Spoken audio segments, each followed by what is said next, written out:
Hello ladies and gentlemen, and welcome along to another live stream here. Here's once again another week, and we've got something a little bit special. I didn't actually put it in the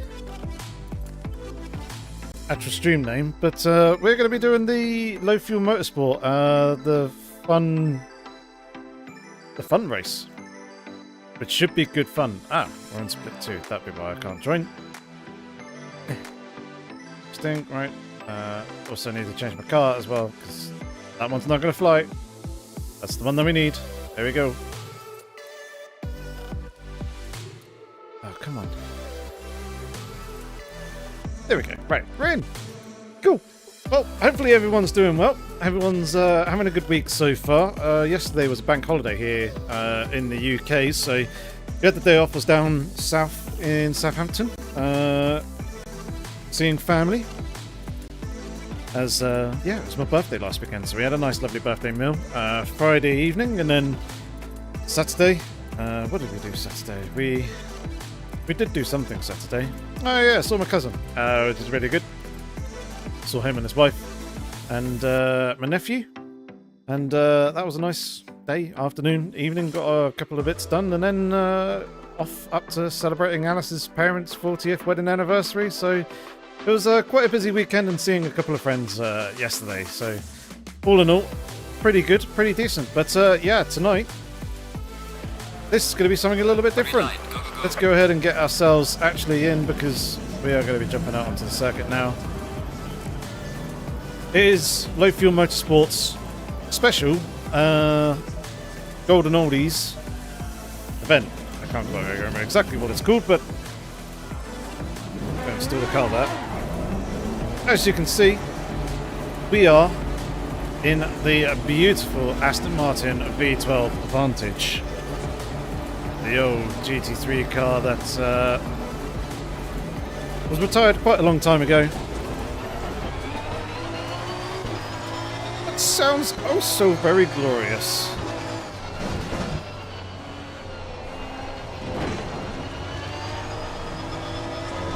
So yeah, this is going to be 20-minute qualifying, as you can see from the top of the screen, and then an hour-long race. And basically, it's all the cars that are no longer used, so effectively the first generation of the GT3 cars. There are a couple of cars that are a little bit more recent than others, such as the Mercedes that we saw further up ahead from us. It's kind of blinking in and out. And then also there's the what else is there? The Porsche Ferrari 488 GT3. So it's going to be an interesting mix, but it's more for fun. No ELO ranking changes to this, so it doesn't really matter if we're at the top or not. As you can see, we're bottoming out quite a bit on a lot of the curves, so I may need to look into that, because it wasn't really so much of an issue in that practice session that I noticed previously, but here it appears that it is. And because I haven't done a huge amount of low fuel motorsport, we're actually in split 2 rather than in split 1, which is a little bit of a shame. It would have been nice to be in the broadcasted split, but I'm sure we can have a good fun race regardless. Nonetheless, should I say. It's right, it's a bank lap that we're doing here. It doesn't really matter getting that perfect start. It just sounds so good. The sound reflections off the pit wall. Beautiful V12. Screaming away. But Amuto, Gasix, Vital, it's good to see you all. Anyone else there lurking around in chat, do say hi. Good to hear from you.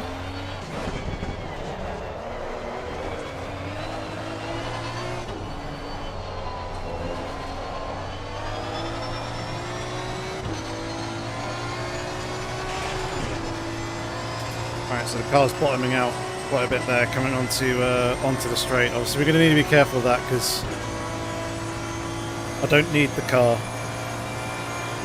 breaking loose on me coming onto this nice lovely long straight here. And indeed, Mamuto, I am. So yeah, Moza have released a new force feedback algorithm, which is currently in beta. It's not on their public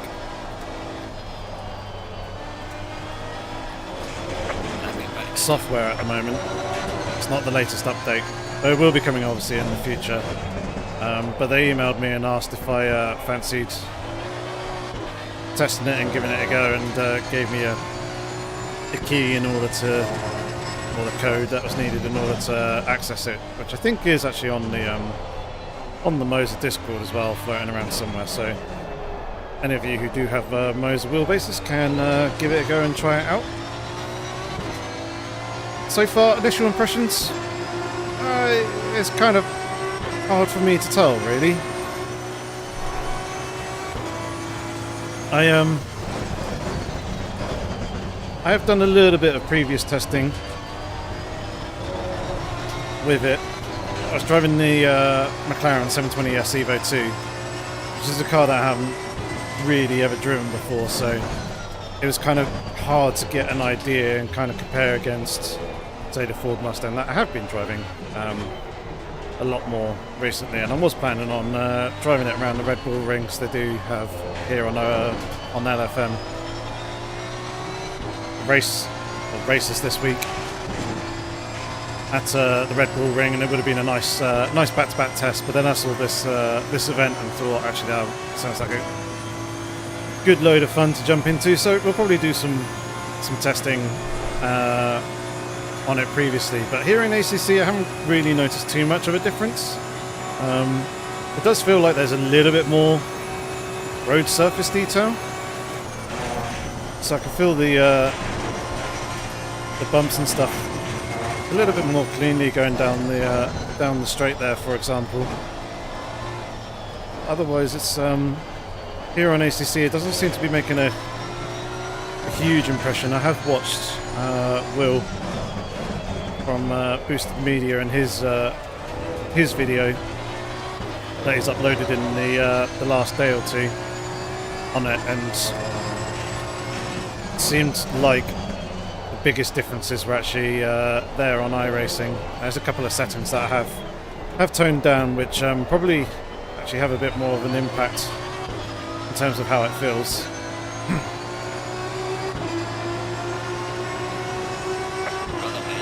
Which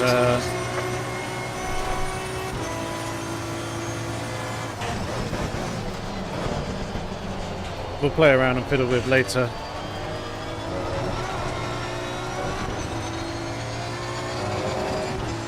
Now, we've got one more shot here at qualifying. I could probably get one more lap in.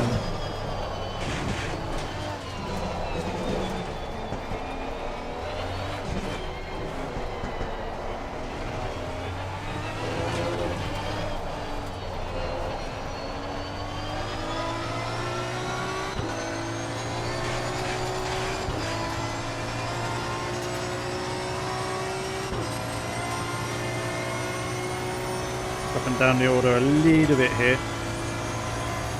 I'm from 4th down to 7th, but there is time to be found, as we can see. And yeah, the dash does look quite nice. It looks quite old school.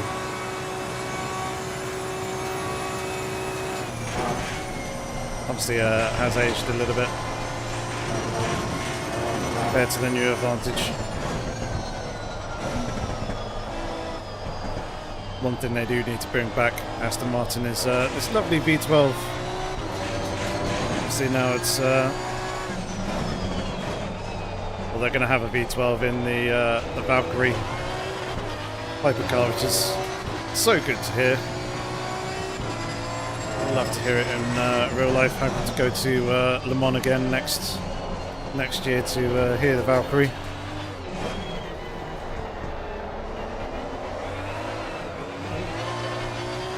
Got a roomy exit there.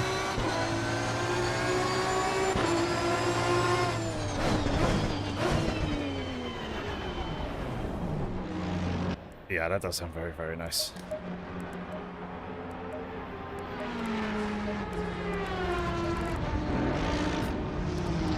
Just had another one go past.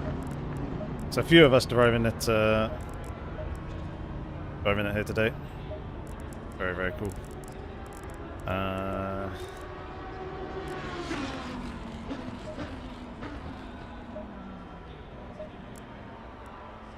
go one click there. Old gen need old gen pressures, do they?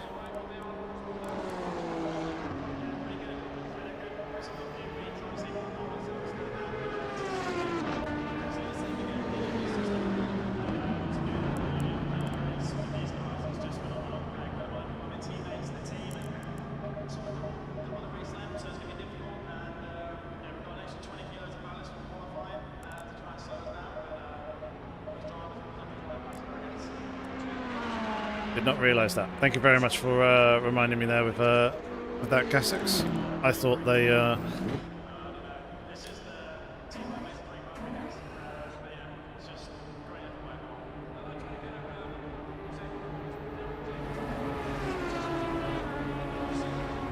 Come on. Very good. Go on about all the old systems, so you don't have like the auto clutch there that helps you out and all that sort of thing.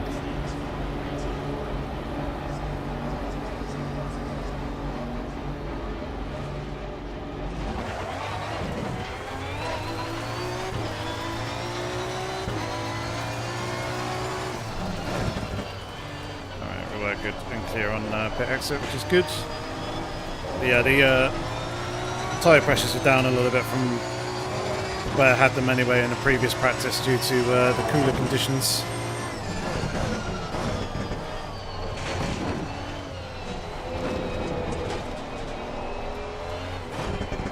Probably help explain some of the bottoming out that I was experiencing.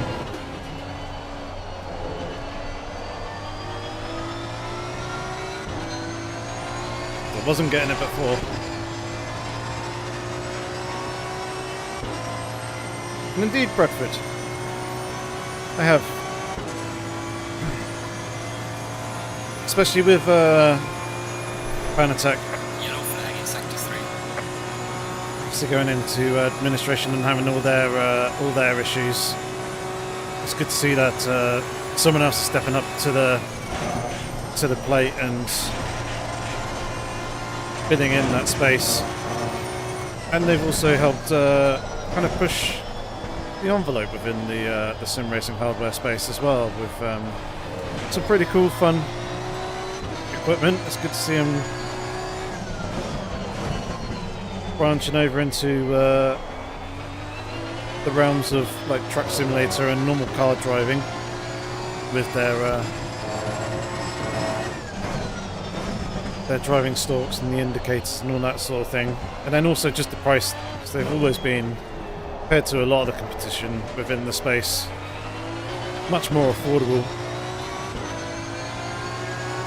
which is good to see, because there was a period where the price of everything was just going up and up and up, and you get a new equipment coming out, it's just even more expensive than the last piece.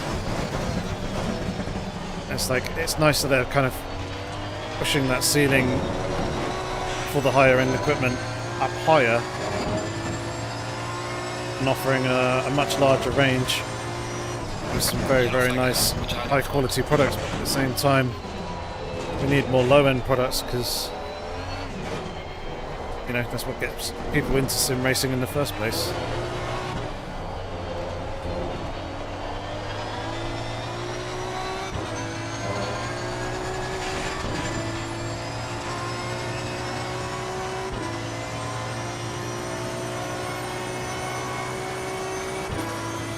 First part of this lap we've been doing a fair bit better. Track state may have potentially changed.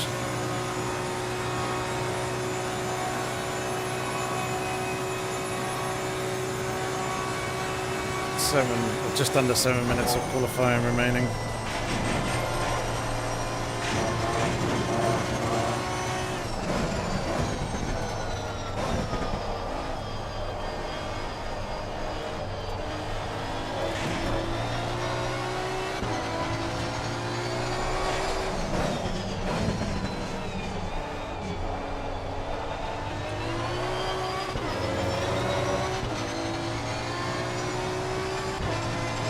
no idea what the BOP is actually like for this race. I imagine there are some cars that are probably a fair bit more favourable than others, but I mean, I'm almost going to take this opportunity to drive this car whenever it comes up. Right, back up into the top 10. If we can unlock a little bit more time here.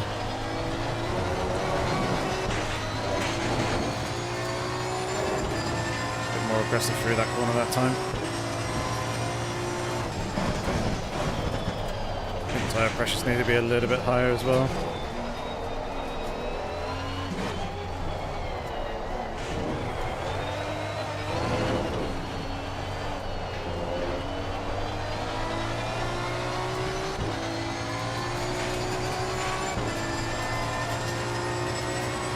Okay.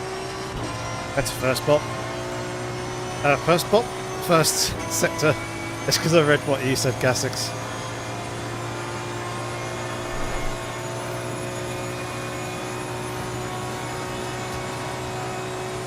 Yeah, I'll jump back to the pits after this lap and pump them up a little bit more.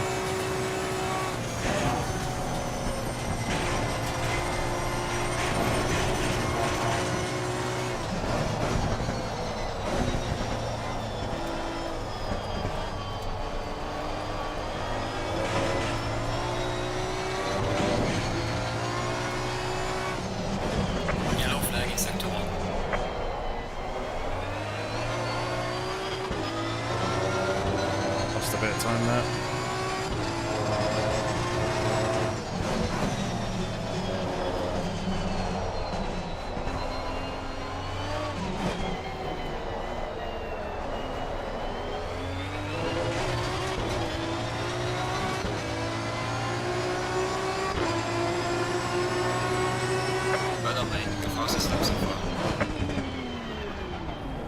Three times off. Okay, I think I could find some more time here.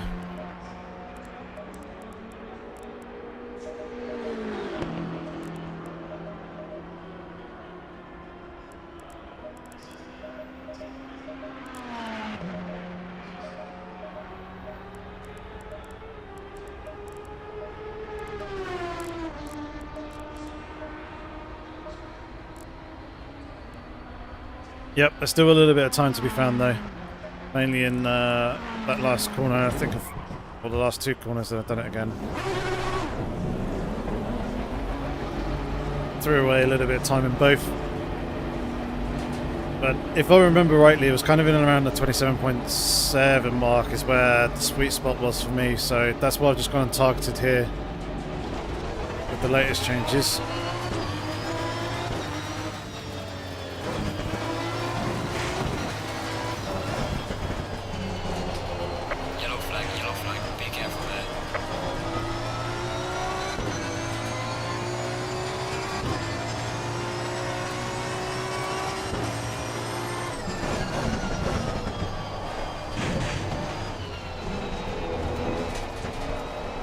Hopefully that yields a little bit more grip.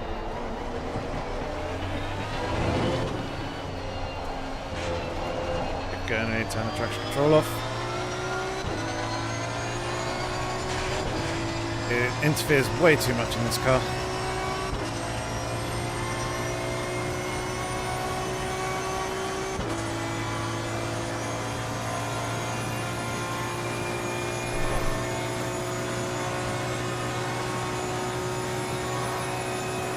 Yeah, I can definitely feel a lot more like road surface detail coming down the back straight here.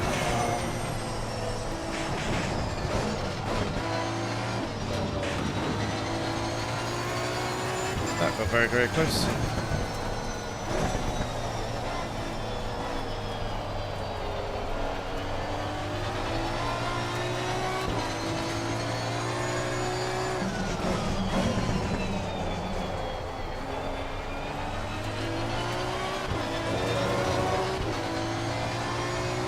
Yeah, well, I've got the tyre pressures now, should be much better.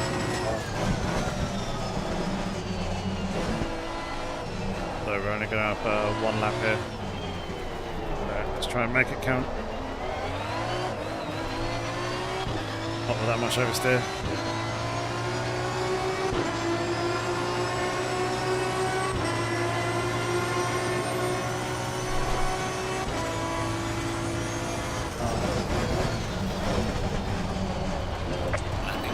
Never mind.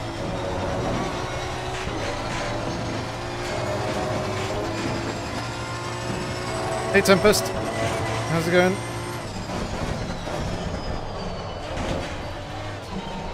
Right, let's just use this lap to just make sure that our tyre pressures are in the right sort of zone.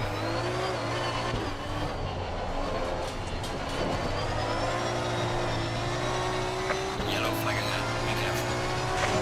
Yellow flag in sector 3. So this is just lighting up the rear tyres there, not really caring about the slide in the drift.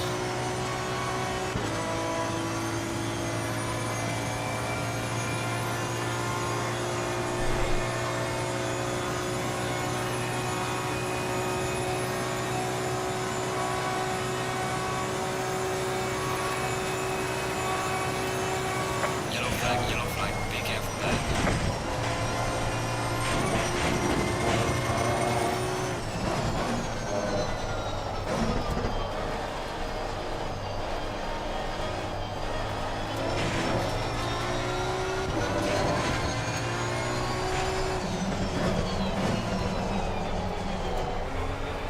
There's a slow car ahead.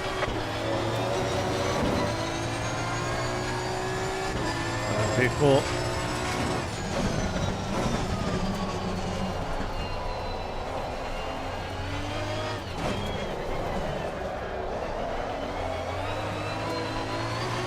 Yellow flag, be careful there. Right, tyre pressure seems to be in and around the right Session is done. window.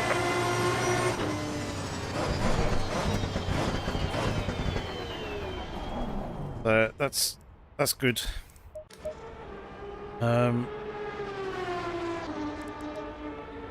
What sort of fuel were we doing? 0. Right, I'm going to very quickly go to loose. I'll be right back.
Alright, we're back.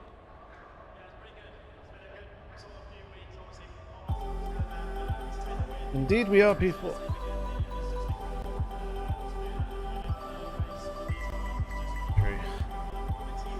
What is the requirements for this race? Have a very quick look.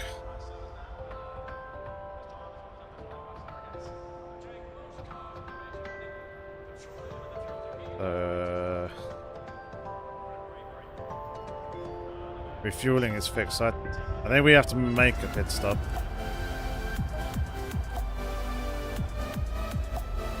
So we're up 3.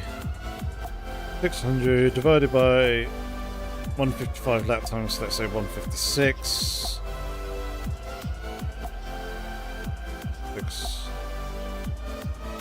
32 times. And about 97 litres of fuel is going to need. Total.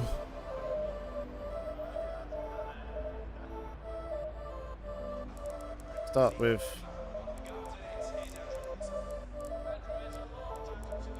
50 to start with, rather.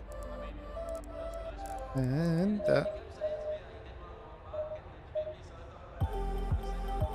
49 litres. Sure, bang.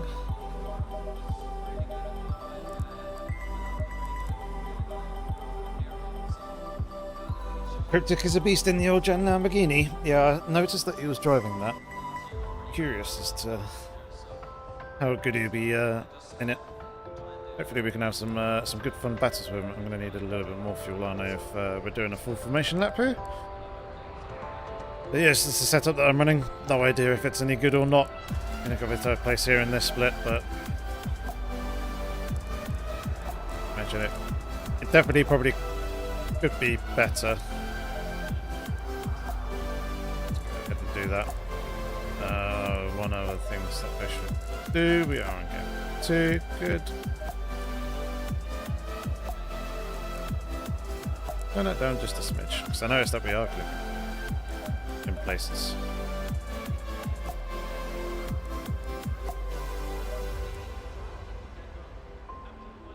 Okay, I think we're good. I think we probably will take tyres in.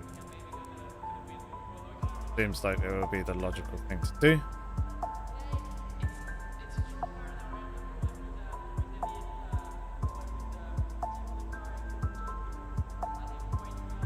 It's only going to be an additional 5 seconds, and in these cars it's probably going to be worth it. Or at least I'm hoping it's good.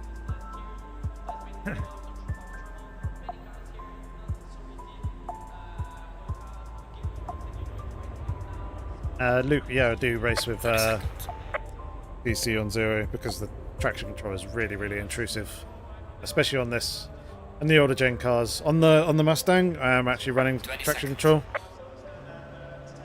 so it is a little bit better there.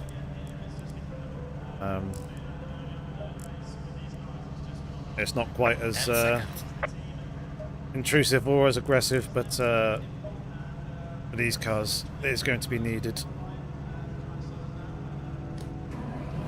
Stay single file. I'm not surprised by some of the cars that we are seeing there in front of us.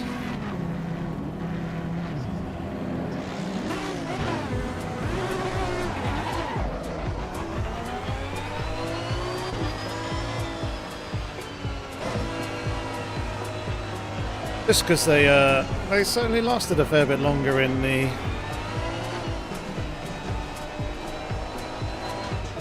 GT3 field. This Aston Martin is old, and no, Niles is behind.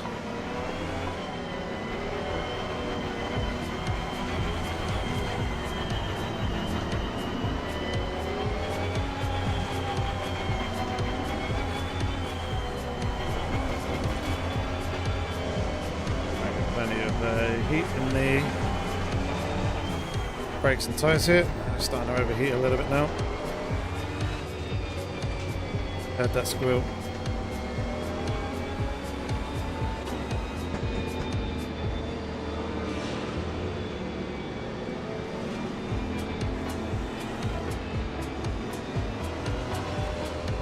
I'd say the Huracan still looks very modern. Hasn't really aged. Fair, the Ferraris look really good as well. I prefer the look of the 488 to the 296.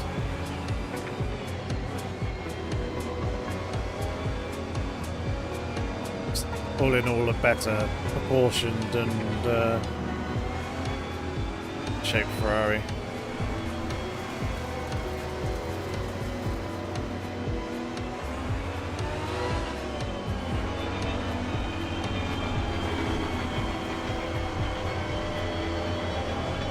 Looks like Cryptic is having some fun accelerating and braking.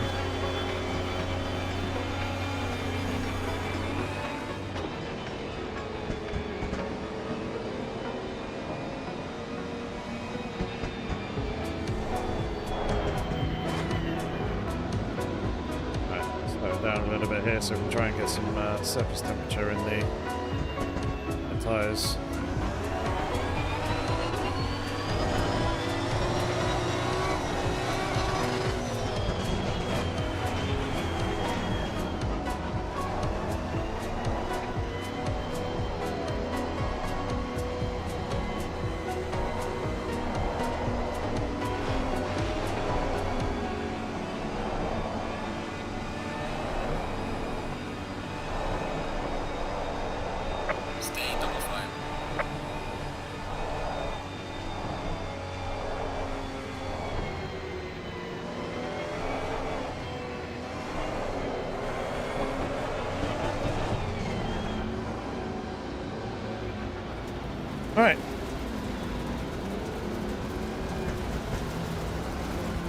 Yeah, it's not Niles. Let me check. I know who you're referring to, unless it is a Smurf account, and it is him. But I would have thought he would have gone for the BMW rather than the Mercedes. But yeah, this should be a good fun race, hopefully. An interesting mix. Bit different to the modern day GT stuff that we usually have in AOR.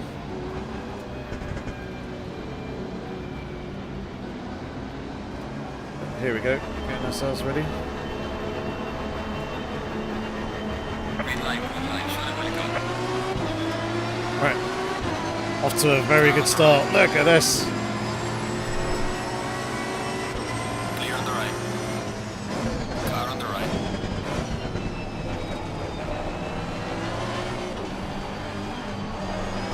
Clear on the right. Great start. Love it. Car on the left. Clear on the left.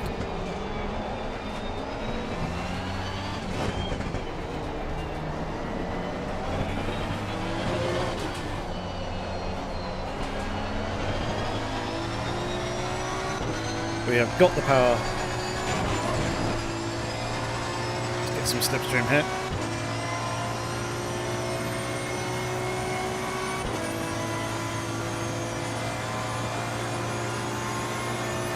Ferrari and France also got some slipstream as well.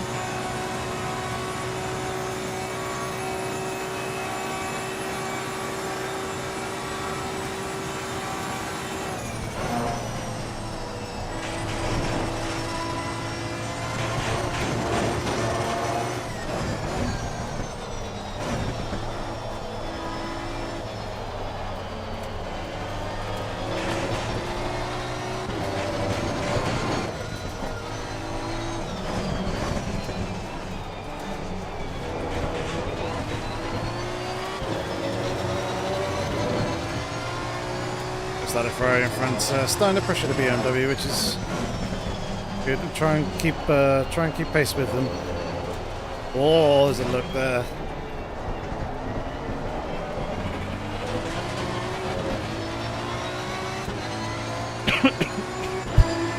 Excuse me. Well, at least that was a good first lap.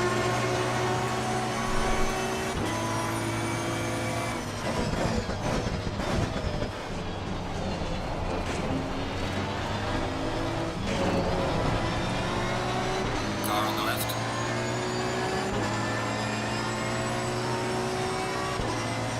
Clear on the left. Car on the left. Clear on the left. Which is getting very aggressive then. Kind of unnecessarily so in an hour-long race.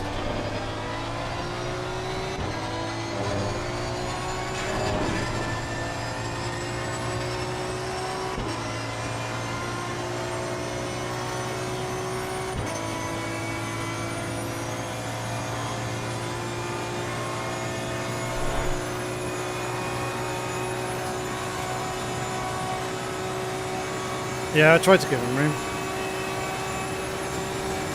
And there was a little bit of rubbing.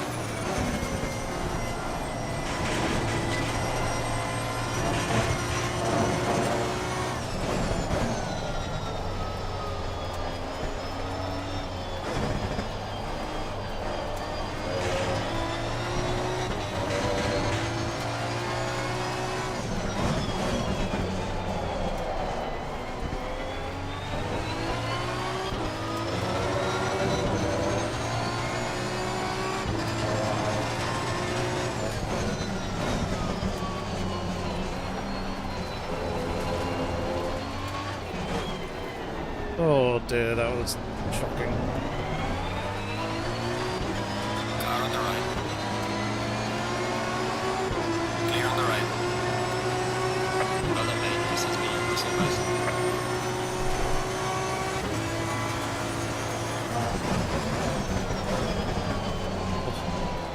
Way too deep.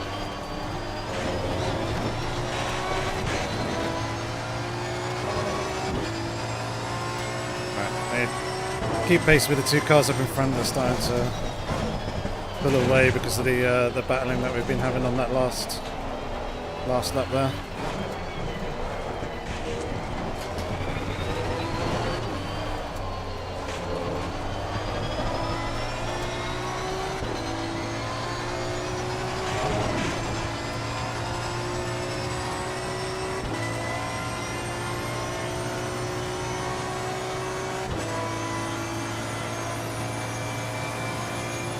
Yep, hopefully we can focus forward and not have to worry about the car behind.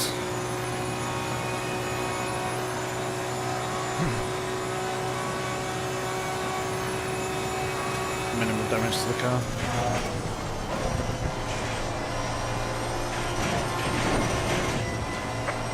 Warning for exceeding track limits.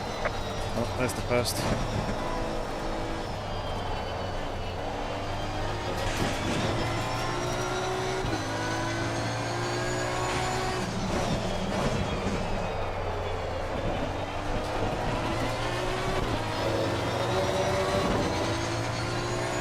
That bit just going backwards.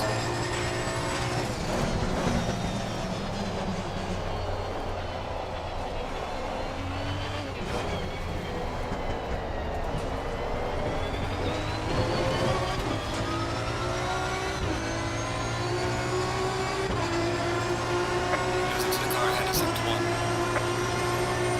Right, losing a little bit to P2, but light just randomly flicked off on there. A bit strange.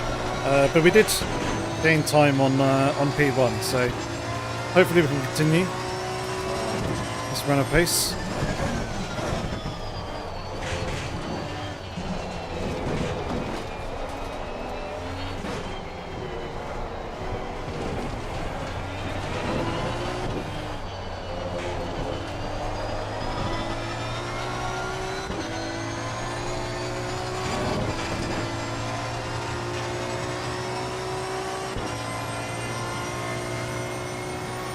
Well, that Ferrari behind is looking pretty quick. Got some good pace. Even here in a straight line, look. Car on the right. Clear on the right. Car on the left. Clear on the left.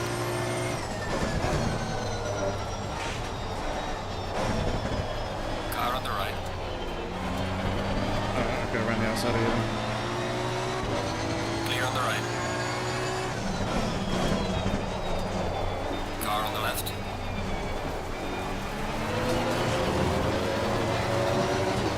Clear on the left. People need to calm down.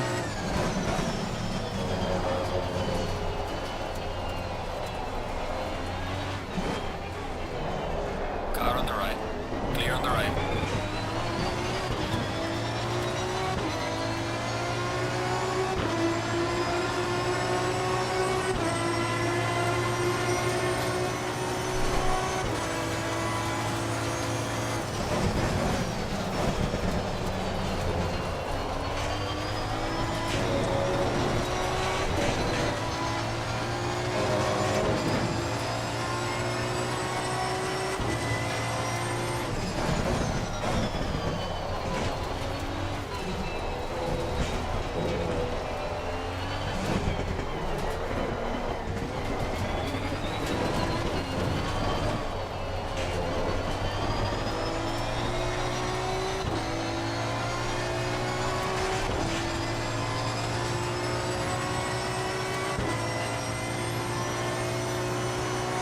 It feels like I got a bit more of a gap this time to the cars behind, but that cost us pretty dearly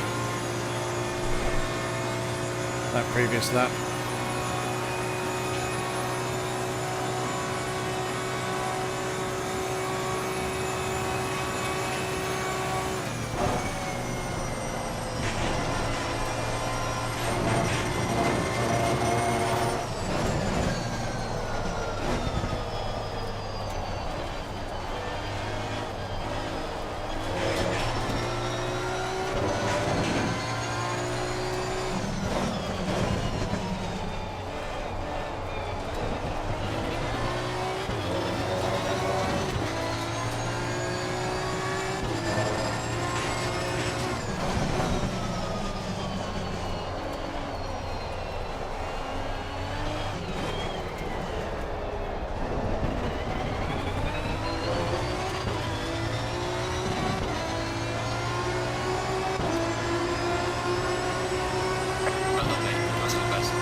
So we're quicker than the leader.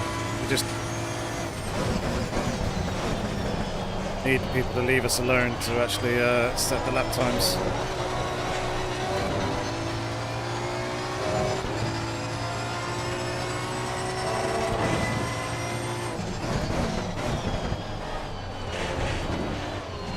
Rather than trying to interfere out of the opportunity that they get.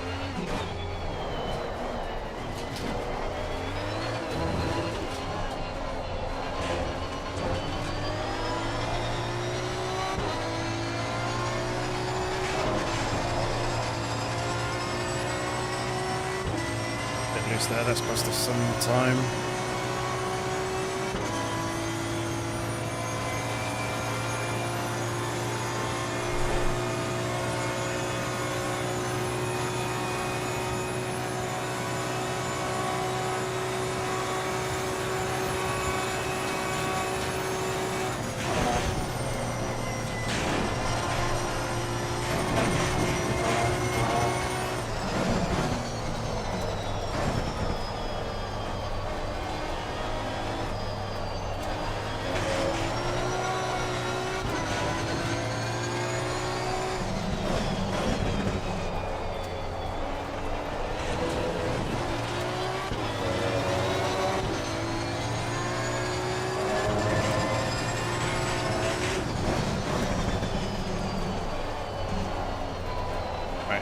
Be smooth on the foil here.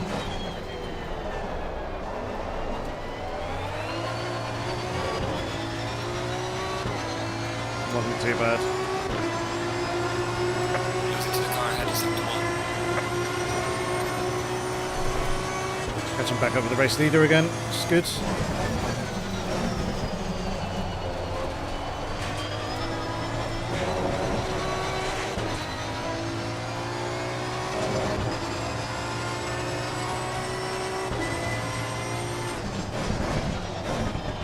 It seems like things have settled down a little bit more now, but it's because there's a little bit more space between people.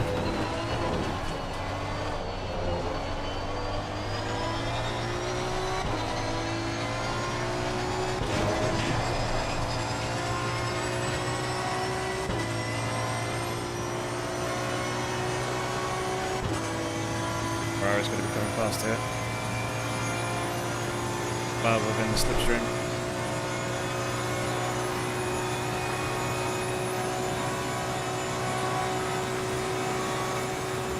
Car on the right. Clear on the right. Now they slow down well loads.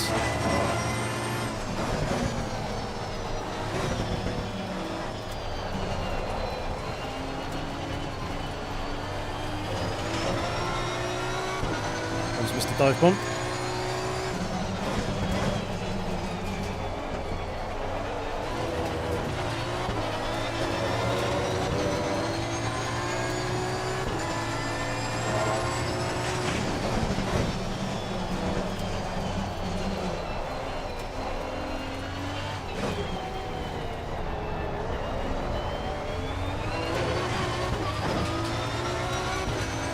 Right, let's see if the Ferrari's got some nice pace to catch up with those in front again. Annoyingly, because they're so slow through Sheen. We lost an absolute ton of time there on that lap.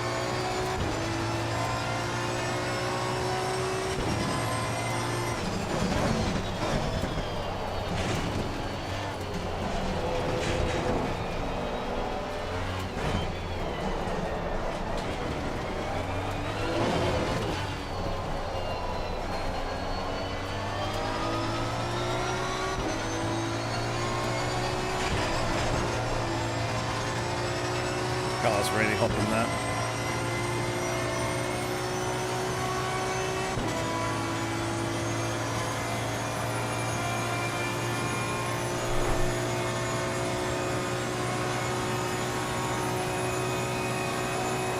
Car on the right.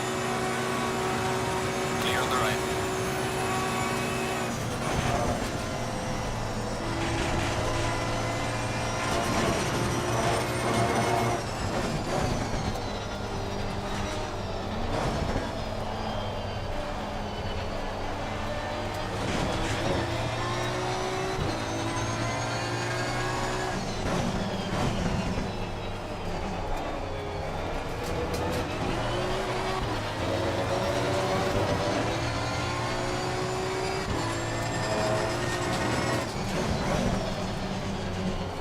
It might be their rear wing.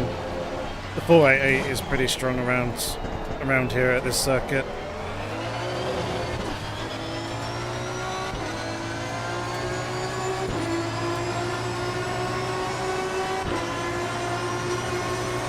The camber hat they used to use doesn't really necessarily work anymore. I mean, it's max cambers is the way to go still, but it's not like it used to be. It used to be the negative toe back that they did, but now it's not quite like that anymore.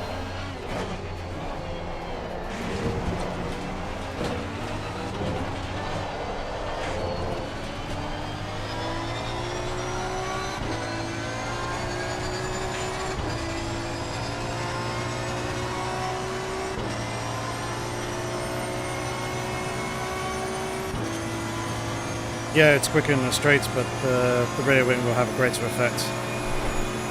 Rear wing and slipstream. Car on the left. Clear on the left.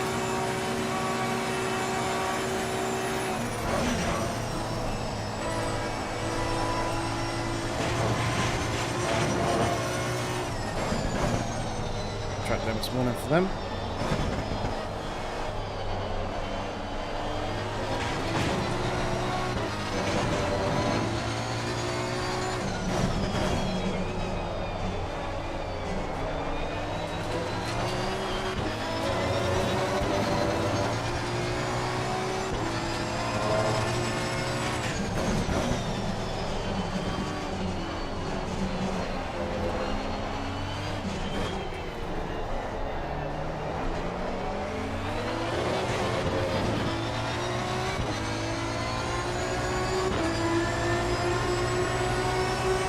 These tyre pressures seem to be in and around the right spot.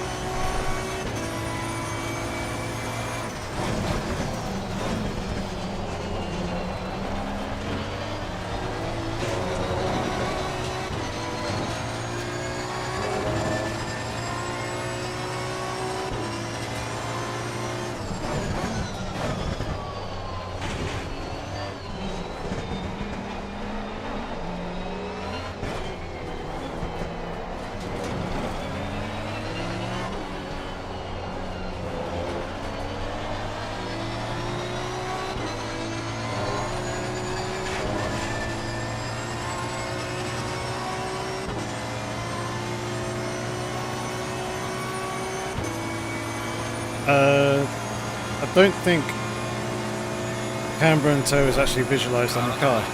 Clear on the right. Car on the right. Clear on the right.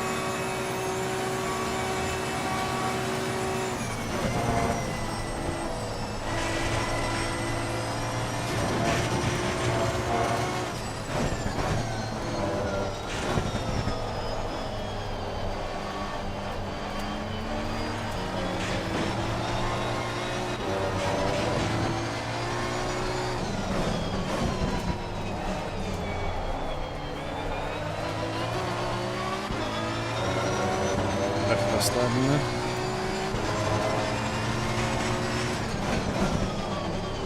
Yellow flag in sector 3.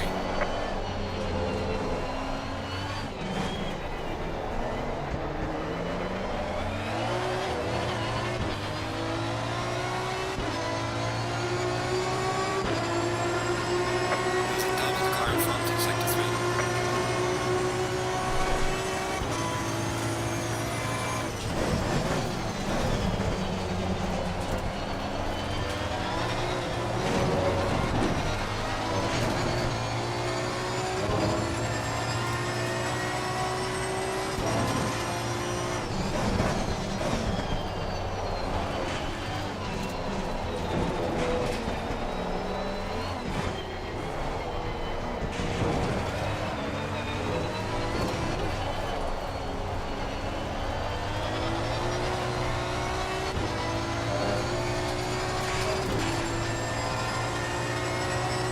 I feel like this guy's costing us time here.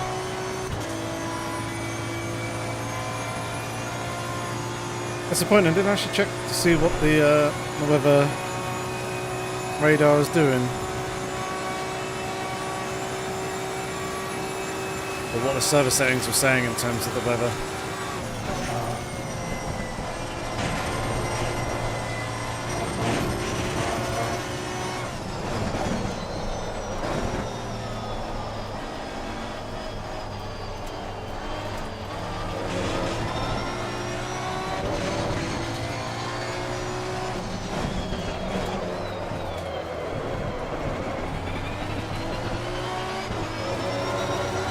Turn right to go left.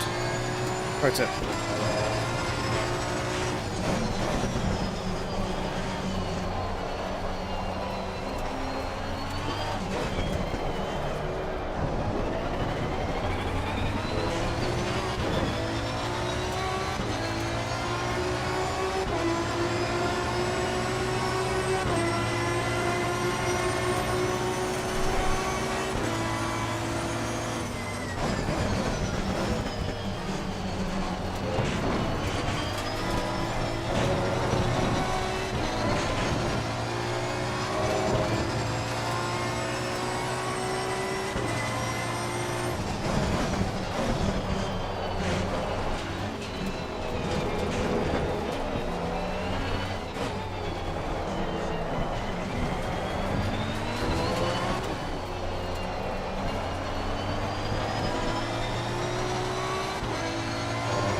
Don't think we have quite enough.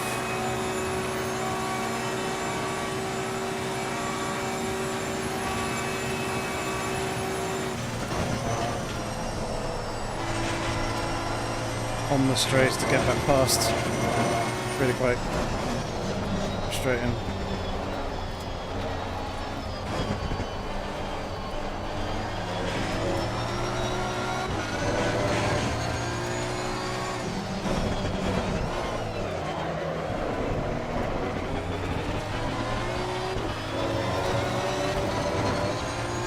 Stop doing that. I need to be close to there because I can make the move down the inside. It's so early on the brakes.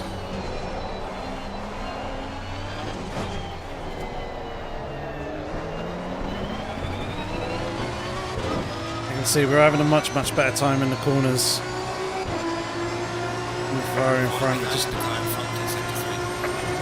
can't quite do it on the straight.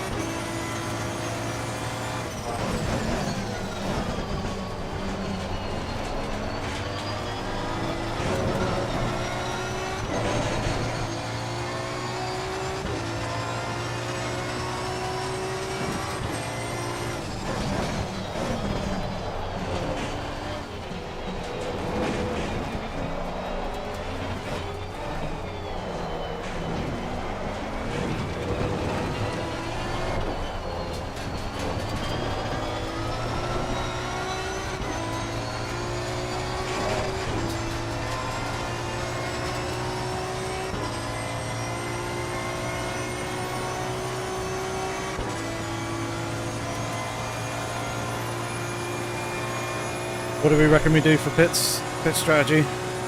You reckon it's worth pitting early? Trying to run the cut?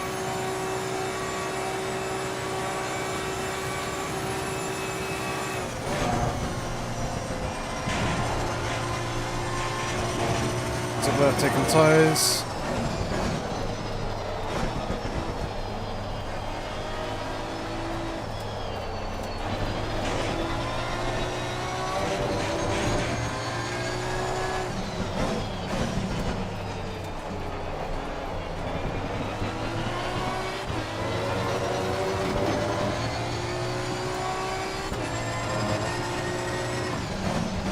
What do we reckon, chat? So I'm thinking of pitting very soon. I'm thinking of taking tyres just because these will probably be ruined by the end of it.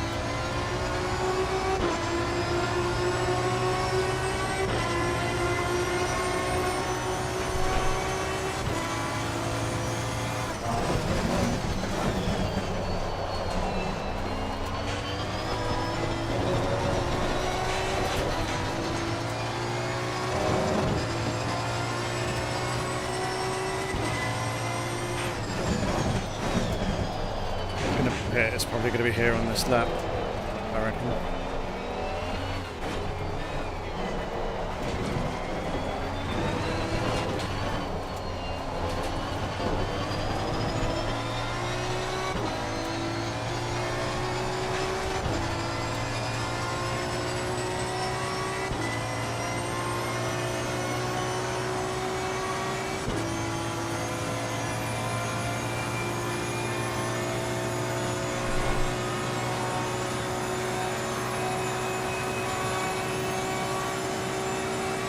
Yellow flag acceptable.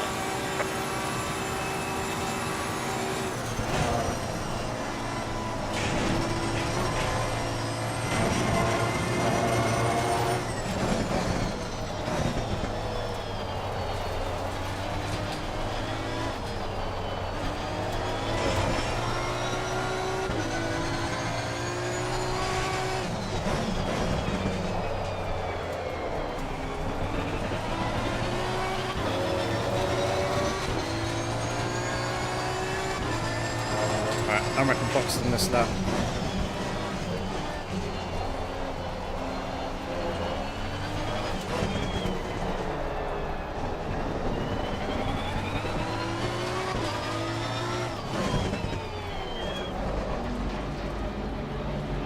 It's quite passive there with the pit entry, but see what we can do in terms of the actual pit stop itself.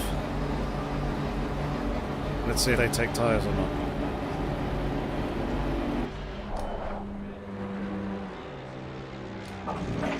Lovely, straight up and down. Ah, I forgot to take the damage off.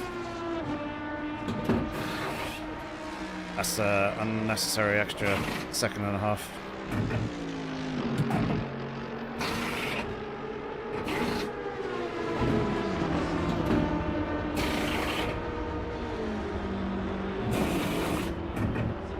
Let's see. They taking tyres? Looks like they are. Mandatory stop is not clear. Come on, let's go. Alright, silly little stall there. I thought I had it enough, but rear tyres didn't light up as much as I wanted.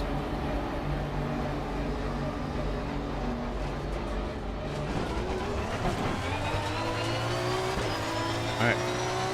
I'm going to drop way down the order because of that stop, but never mind. Let's see what we can do in terms of catching back up with the cars in front.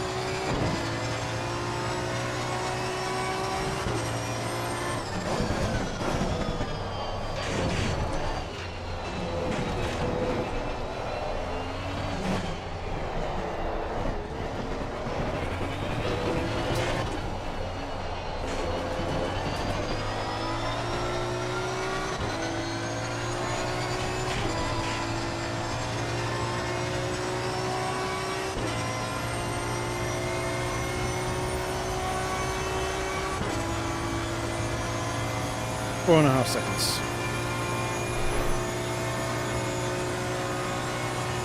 Reckon we're going to be P5?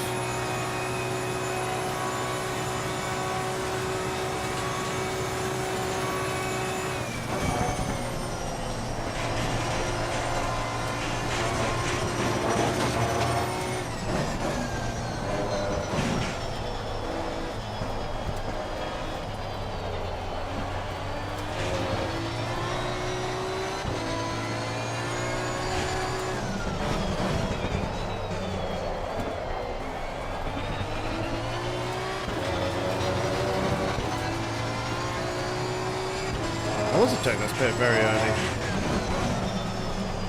They are going to suffer at the end though.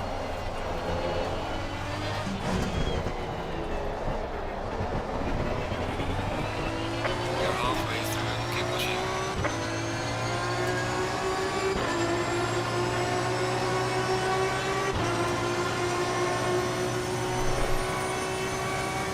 That lead is out of the pit lane again.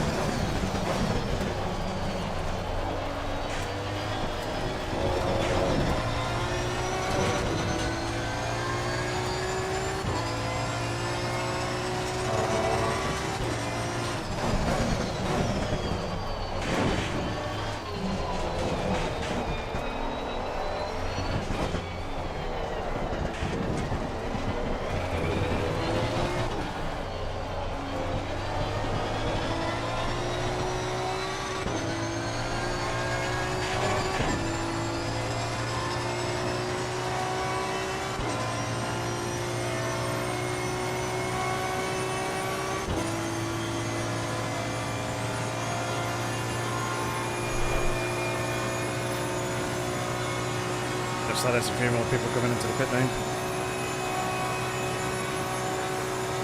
Wonder what happened to Cryptic at the start as well. So obviously he was starting there, just behind us in P6. I didn't see him after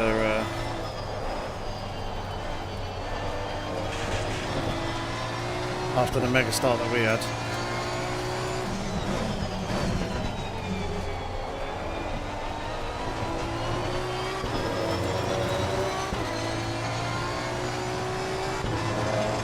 Ah, that's a real shame.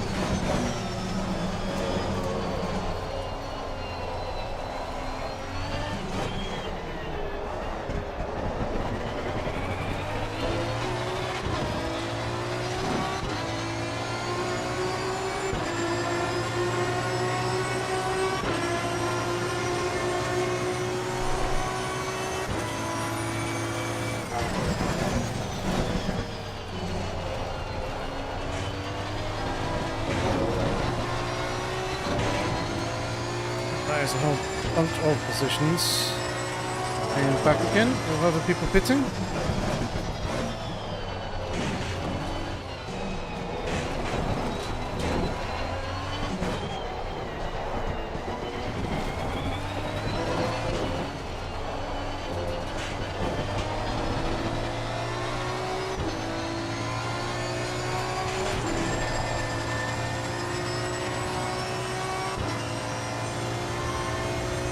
Catching the Jaguar. And Romanikov is back out the pits. They're on P12 as well. Yeah, check it out, it's very nice. Do enjoy using it.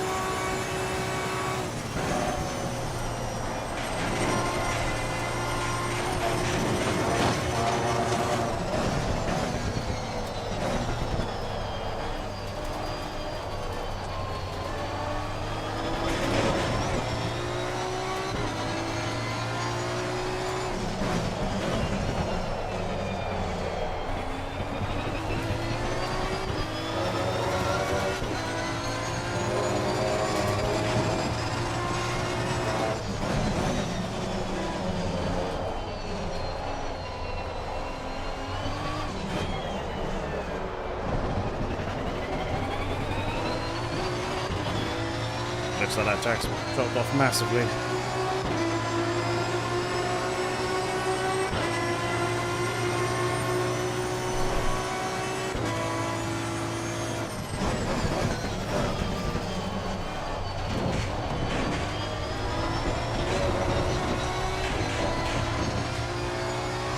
Warning for exceeding track limits.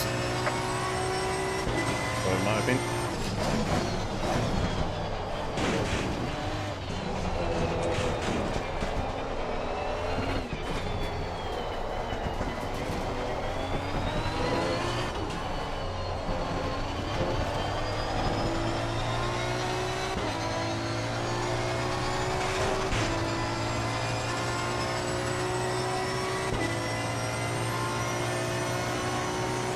There you get back down into these 54s again.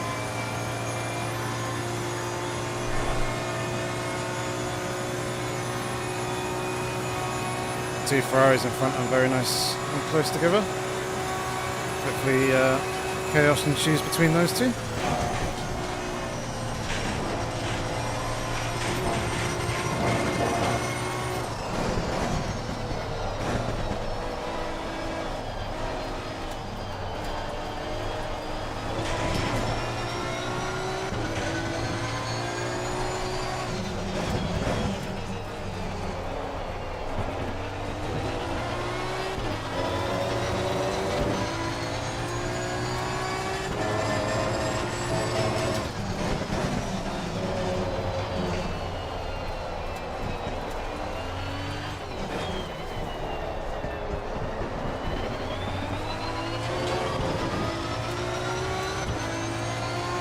That time. Gaining on the car ahead is up to 3.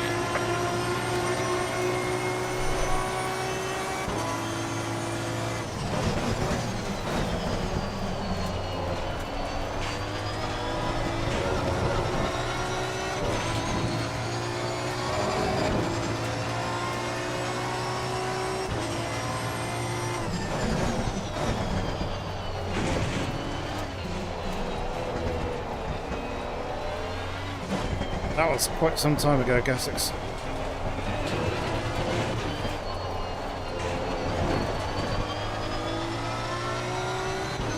Back when I was driving the old V8 Vantage. I'm hoping that Kunos bring the new updated V8 Vantage to the game. That would be really, really cool. If I do, I might pick that up in one of the future AOR seasons.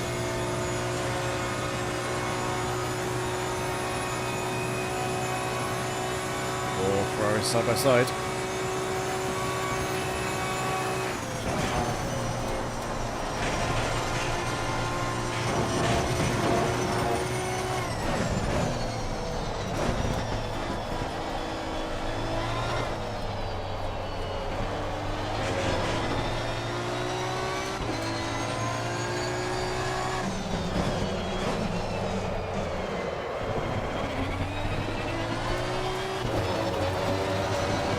Accidentally full shifter.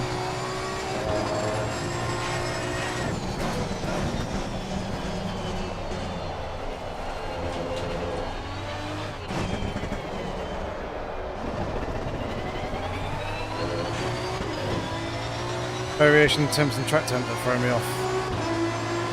So the key thing to remember is obviously get your tyre pressure set, and then for every 1 degree in ambient temperature is single click, so 0.1 psi. It's the easiest way to do it. So if you set the tyres in, like, say 20 degrees and the track's 25, then you need to go down by 5 clicks. It's just a 5 degree difference between the two temperatures. Once you know that, it makes it so much easier to sort the tyre pressures.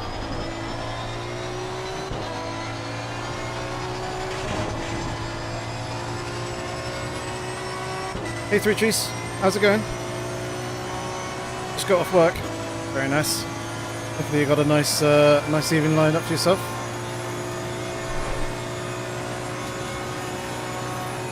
Yeah, that temps is another way of controlling, or helping control tyres.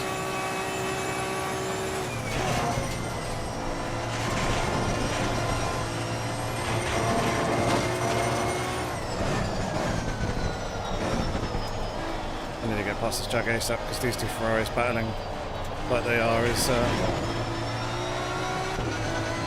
really helping us catch back up with them.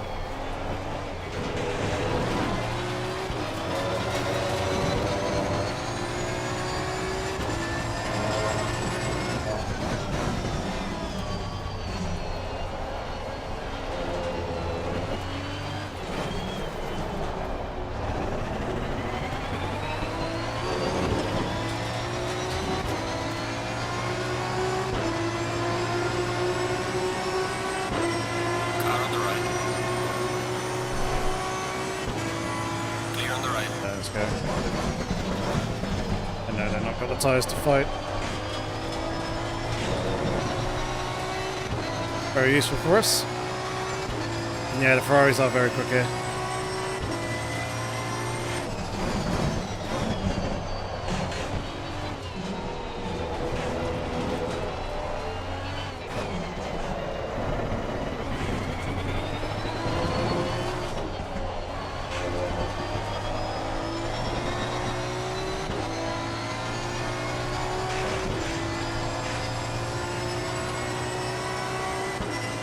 Needed to keep fighting a little bit more.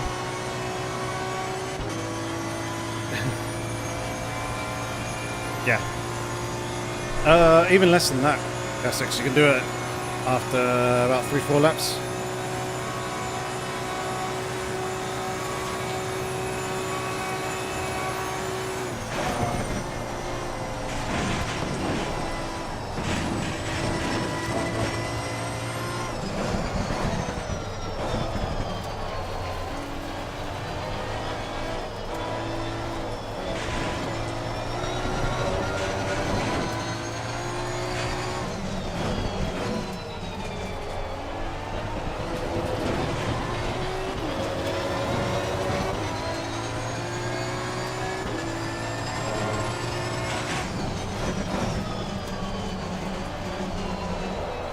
Recap on Zandvoort, didn't watch it.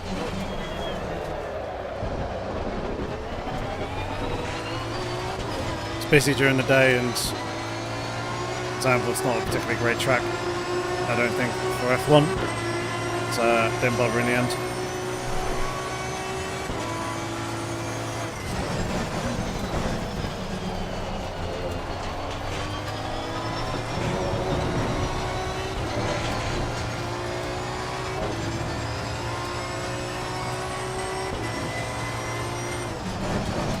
Can Lando do it? Yes, statistically he can.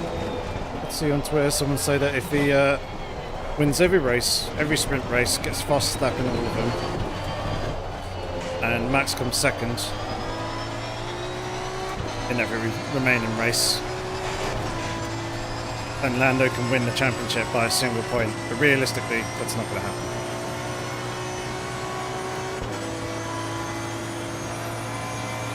There's going to be mistakes by both. There's going to be mechanical issues, both.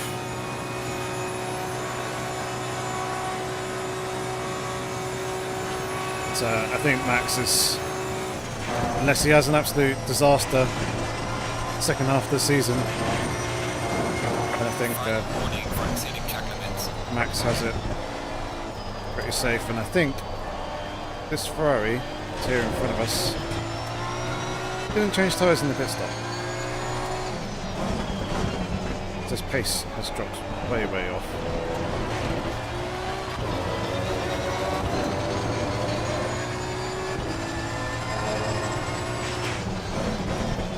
Oh, don't look at those old setup videos. They are very, very old.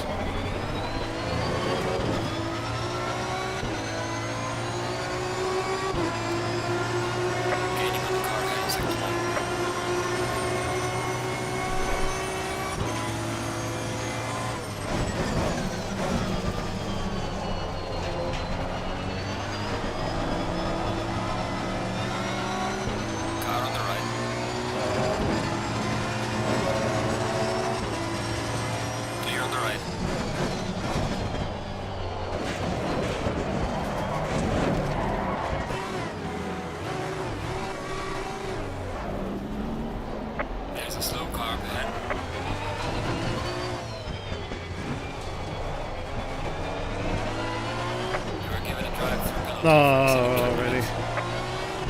Car on the left. Clear on the left. Well, that's completely ruined and tarnished the race.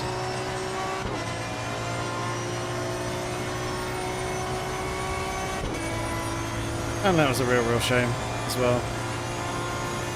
Felt like I gave enough space there on the inside, but perhaps not.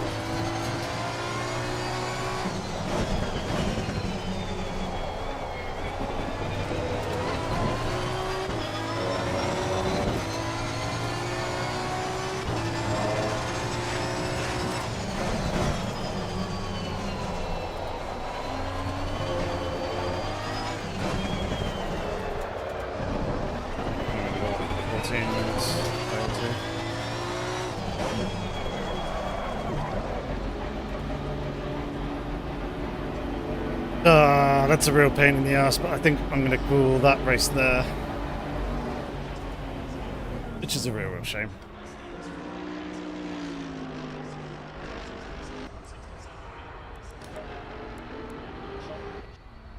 We'll go ahead and look at the replay though, and I'm going to very quickly pop it a Luso, BRB.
Yeah, 3 or 4 laps. Have a look at this. Oh, mega race start. See what actually happened here, because this was really good.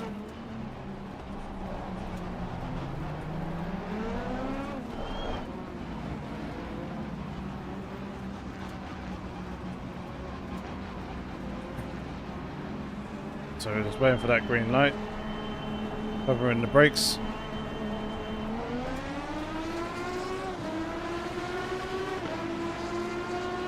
Beautiful.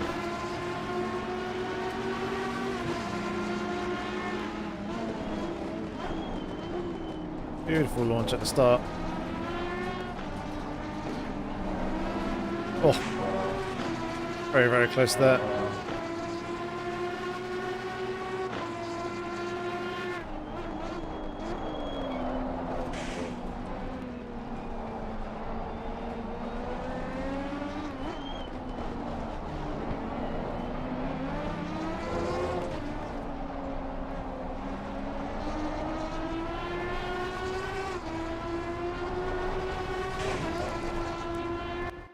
We were racing.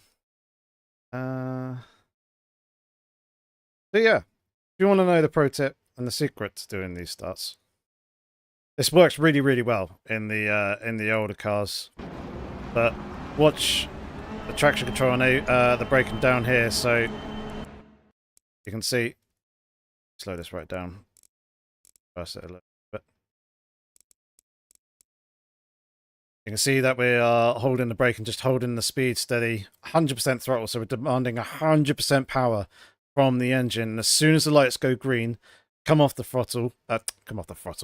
brake, and that power demand is there straight away, and you can see what that does in comparison to some of the cars that are relying on the turbo. You get an absolutely tremendous launch.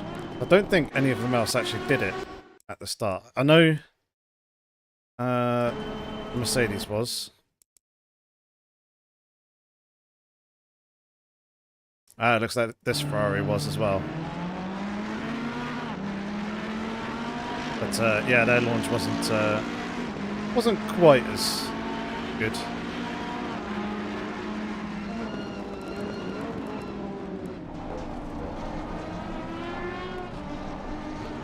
Yeah, we'll have to double check that actually.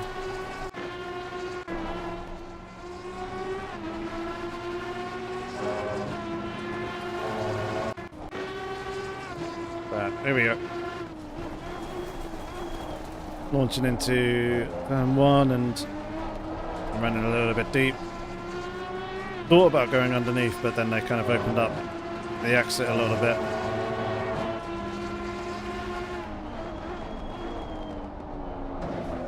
And yeah, they just didn't have the tyres and almost steered right into us.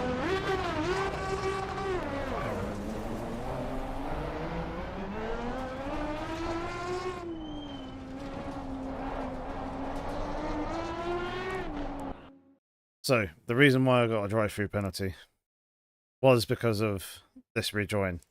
Not necessarily because of that rejoin there. Basically, the way that the Unistas have done this is they've divided the track up into lots and lots of mini sectors. You could probably guess there's probably a mini sector kind of in and around here where the car is. And then coming through this sector to about here, which is where I picked up the penalty, if I remember correctly. That was probably one mini sector basically encompassing that corner there. And because I went through there so much quicker, having just been off track, it classes it as a, registering a kart gaining an advantage. Even though I lost 8 to 10 seconds or so being spun round and stood still. But the game probably doesn't recognise that. Probably just goes, you've gone wide somewhere along the line in the sector prior or that sector. Have you gained an advantage or not in that sector or the next sector? And then the answer is yes. Therefore, you get a penalty. It's very much the same thing on Misano on that triple sweeping right-hander that goes into third gear right-hander and then into the hairpin. If you wide on the exit there, basically it goes over 2 sectors, and you pick up 2 track limits warnings in one hit.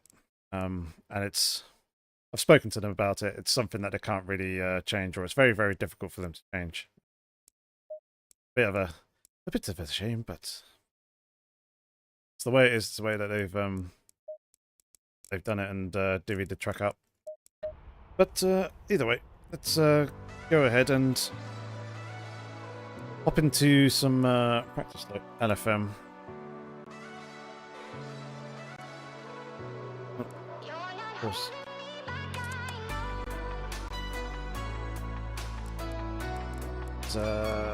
There should be a practice session at. Well, there's one at Misano, and there's one at Red Bull Ring. So they're actual splits.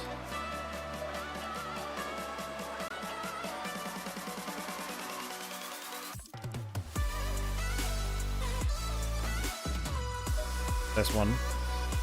So that's Misano. Let's go ahead and do that, and we can try and get a bit of a setup going for the Ford Mustang with the beautiful, gorgeous livery. Look at that. So pretty.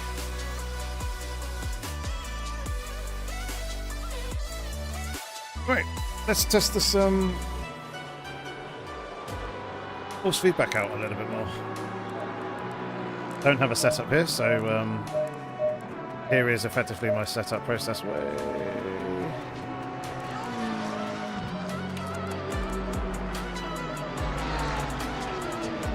That I do for this car on every track.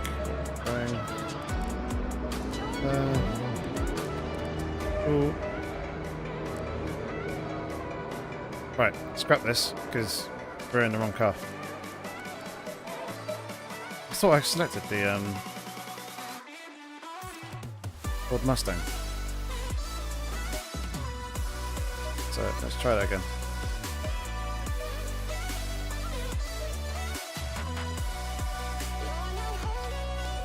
There we go. Green light. Alright, so here is the setup process. For this car that I do on every track. Bang, bang, bang, bang, bang.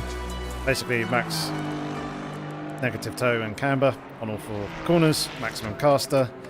Obviously when it comes to other cars that go up to like 0.4 on the toe, you probably don't want to be going quite that far. 0.2, 0.25 is kind of where you want it. That.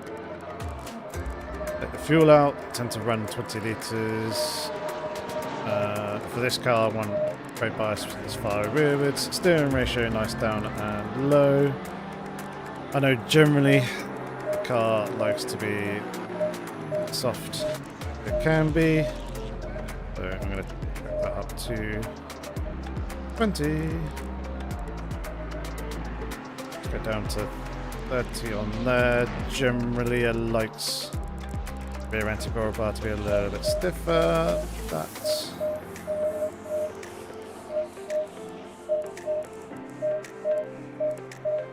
something like that.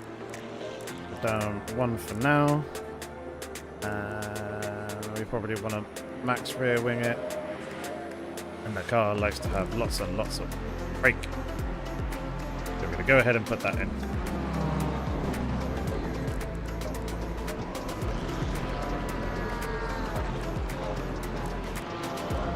Yep, pretty happy with that. Moment. Go ahead and fire up the Track Titan software. So we record my laps. Name. It's dry weather. Track temp is 23 degrees, and this is version 1 of the setup. Always put that in. So, as I was saying earlier about the tyre pressures, it makes it so much easier to know what these tyre pressures are actually set for, and therefore you can go ahead and change pressures nice and easily.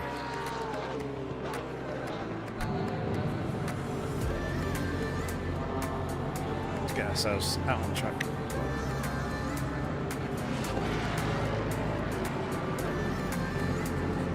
Tezuka, Spa, and Silverstone is your top 3 tracks to drive. Or me.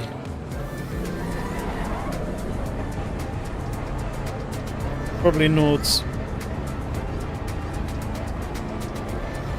Sebring, and then probably Bathurst.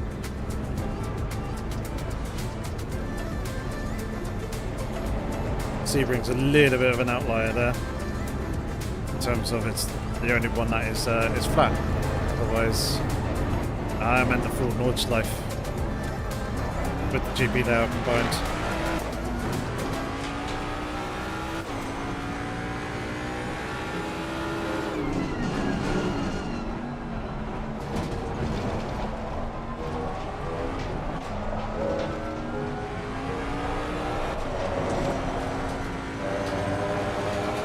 Nice coming out of that.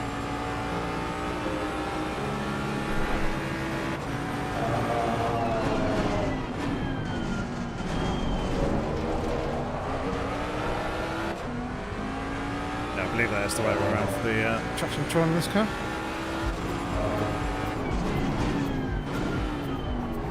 But yeah, Sebring's the only one that's flat out of all those choices.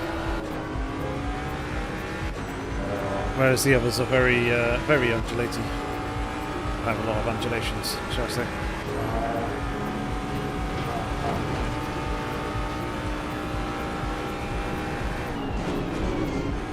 But yeah, here, if you go wide off the exit of this, you're basically crossing 2 of the microsectors for the track limits detection. And you can get hit with a double penalty.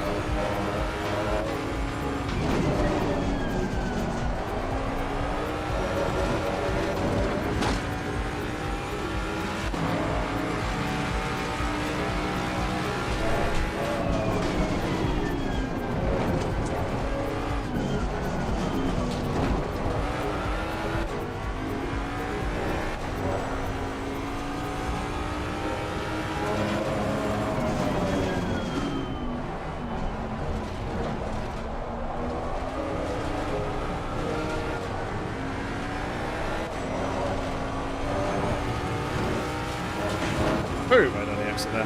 Hello, Graham. How's it going, good sir? You happy with your team in the NFL draft?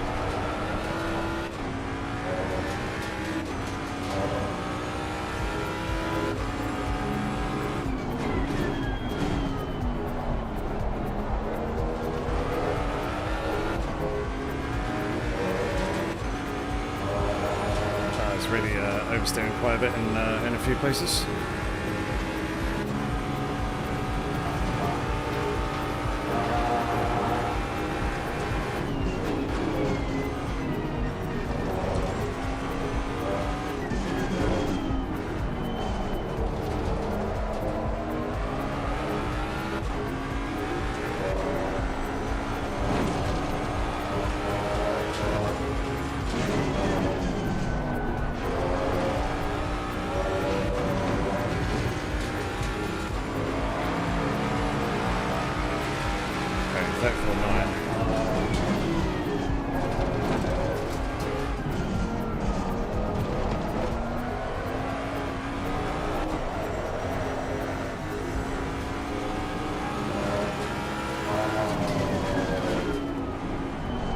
Way too much oversteer at the moment.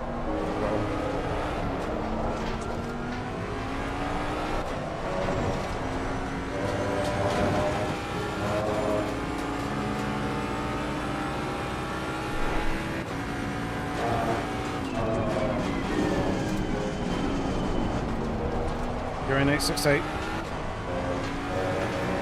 What, car number?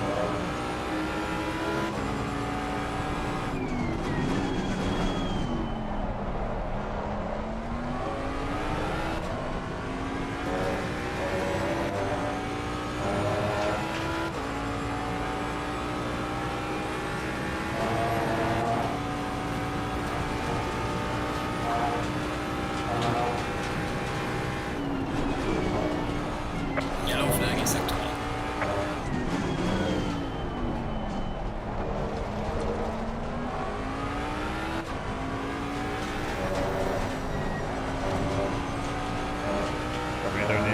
as much as that.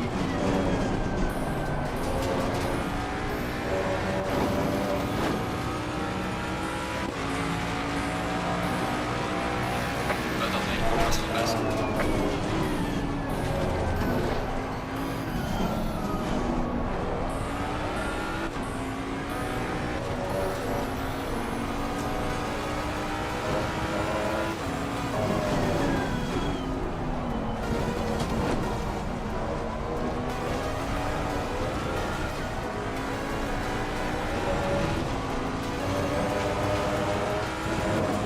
Plenty of curve there, lovely.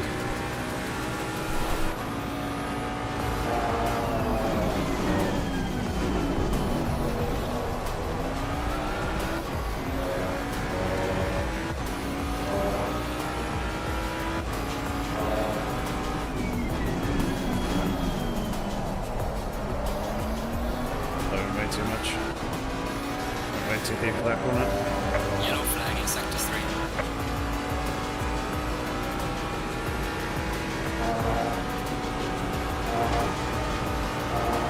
Yellow flag is Charlie front.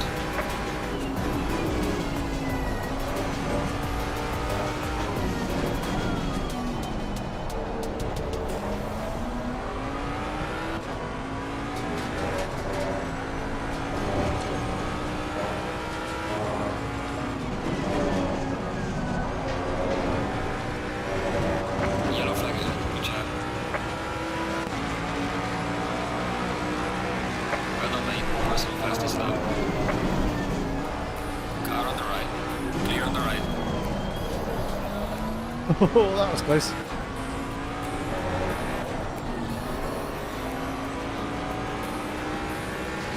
Car on the left. There's some light damage on the left. What was that? Clear on the left.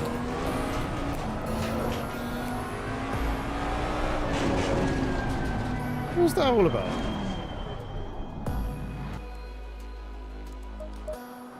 Was that intentional?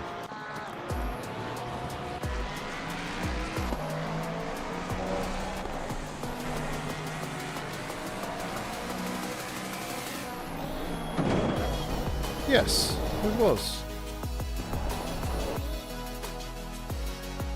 Alright, cool. Let's take a look at this then.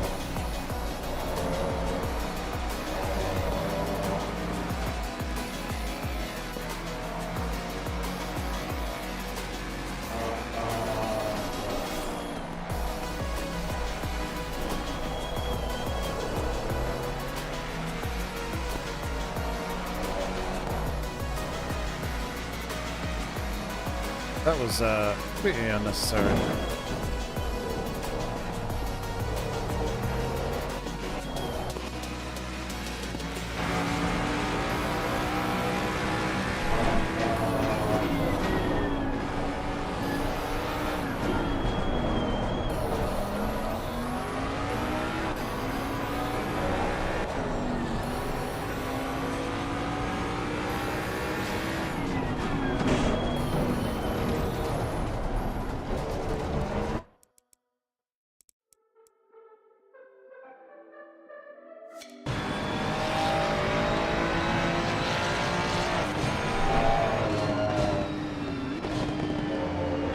Gathering potential evidence here for a steward's inquiry, maybe.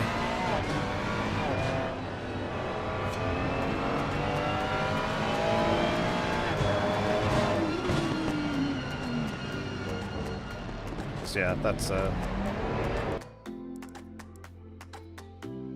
intentional wrecking there, for whatever reason.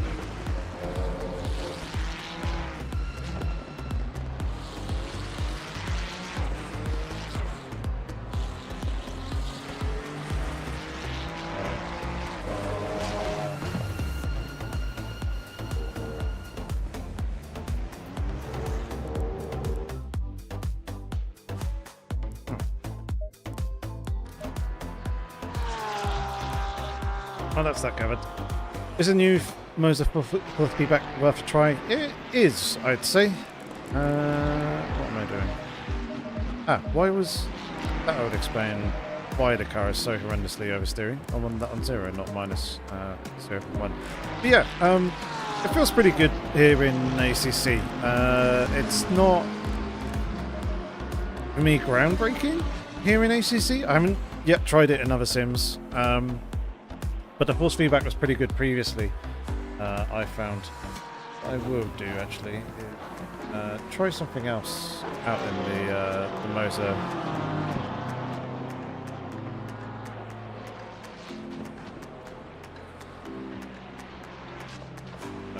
Stay with it for the moment. Try this on the road sensitivity, because previously, whenever I go up on the road sensitivity in any sim, it makes the force feedback feel quite notchy and grainy,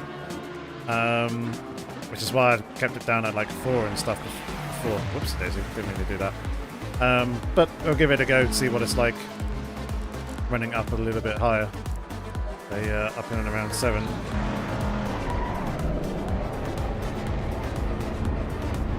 And see how much of an improvement it makes or not. But otherwise, it does feel like there's a little bit more detail there. But I imagine there are greater, more noticeable impacts on other racing sims compared to ACC. It certainly sounds like from Boosted Media's video that I watched earlier, but it was much better in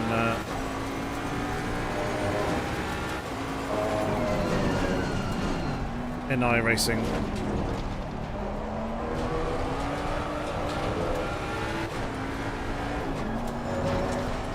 And ACC kind of already felt somewhat relatively good.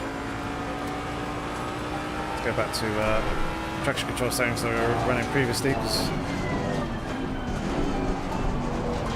it feel fairly good.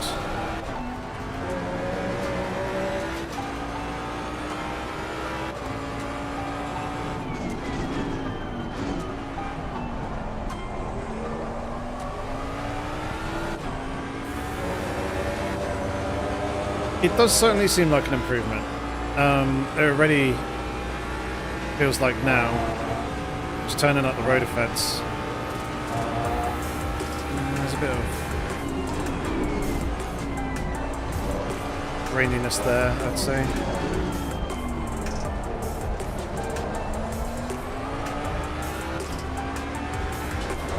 Tyre slip's nice and smooth, which is good.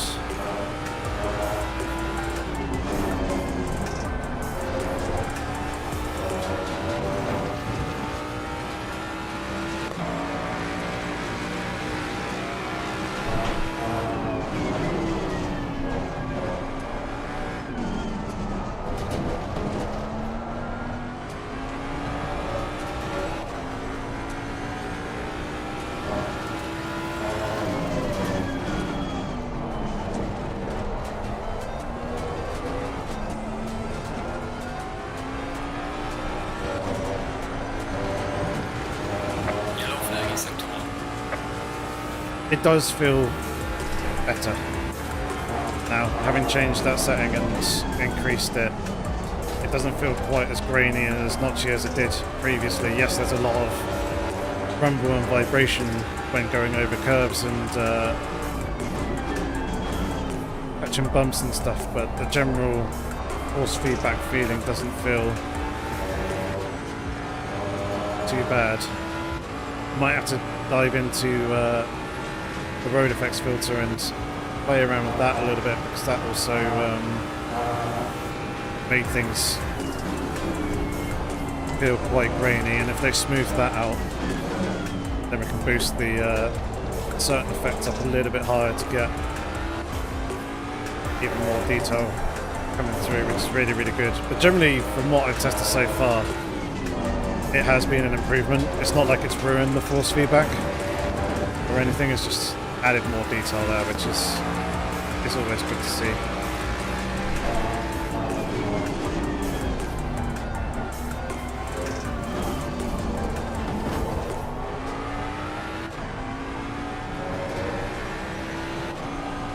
Car on the right. Clear on the right. What are you doing? I was starting to get a little bit worried that they were going to be another friend of heaters, but I think it might be someone who's a little bit less experienced. And now the car feels much better with the that rear toe setting changed. It feels a lot more like the car should, although messed up that hairpin there.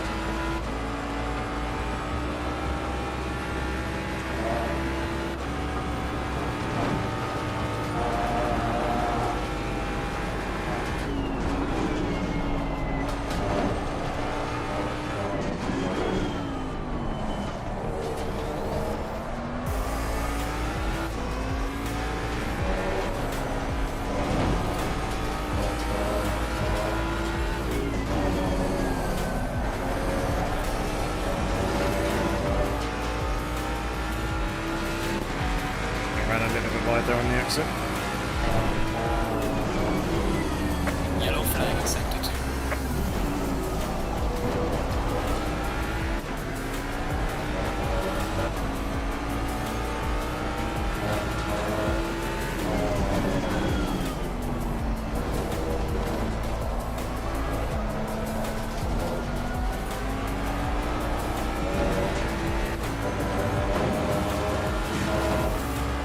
It's a very good first sector.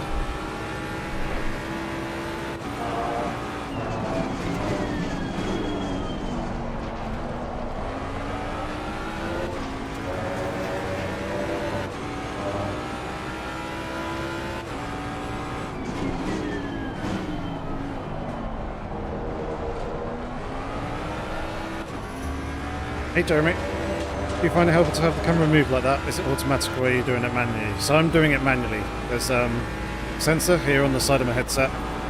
There's a sensor alongside you guys, the webcam. And the two are using infrared to communicate and track each other. So all my head movement and everything here is being correlated into the game, but I've got it dialed down to a point where it's all very, for me, subtle head movement. So it feels very, very natural to drive with.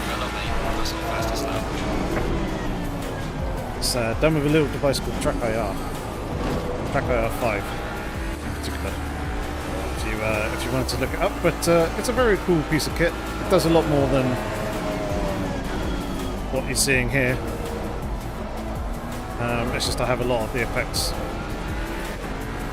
Well, it's got 6 degrees of motion, so I can look over left, look over to the right, look up, I can look down.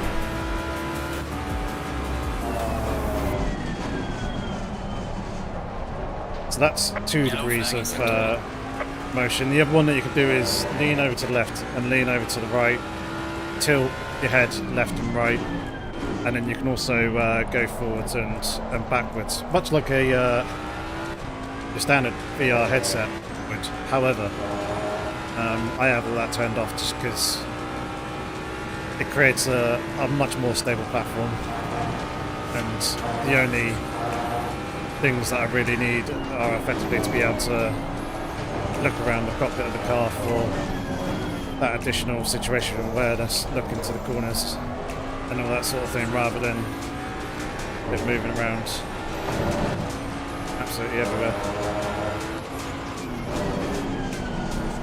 I'll tell you what I will actually. I'll show you what it will do.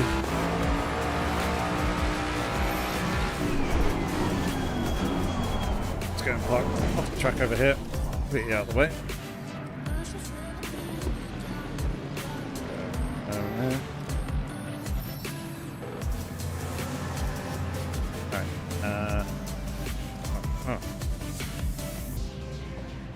Right, so I've just turned absolutely everything on. So I can move forward like this, I can go back out. Should be over to the left so I can... Hey, look at that, look up the side of the window of the car. So go over to the other side, tilt my head, left and right, all that sort of thing. It's pretty cool, but driving like that is a little bit too much. That probably made some of you feel very, very nauseous. So, I'm gonna go ahead and turn all that stuff back off. Ah, Z also does. I believe. Nope, Z is that axis. I wanted Y.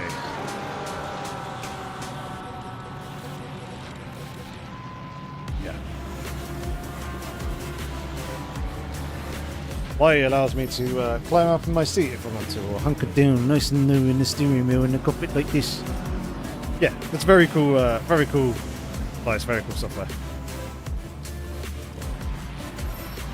Tracker R5. Definitely check it out.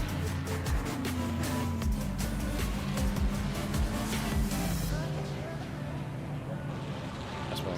Turn it off. So we are back to how we were before. Order actually is this.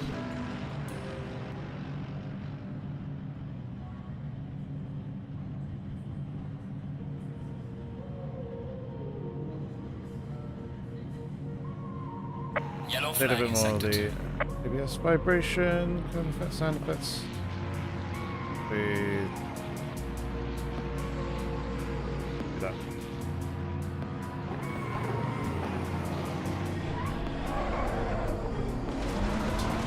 Let's see if that makes an impact at all. To the force feedback.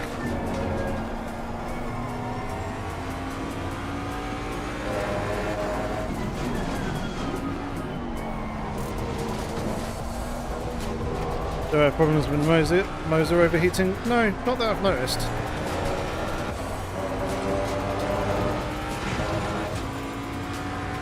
You have the R5. Yeah, so I had the R5 previously as well.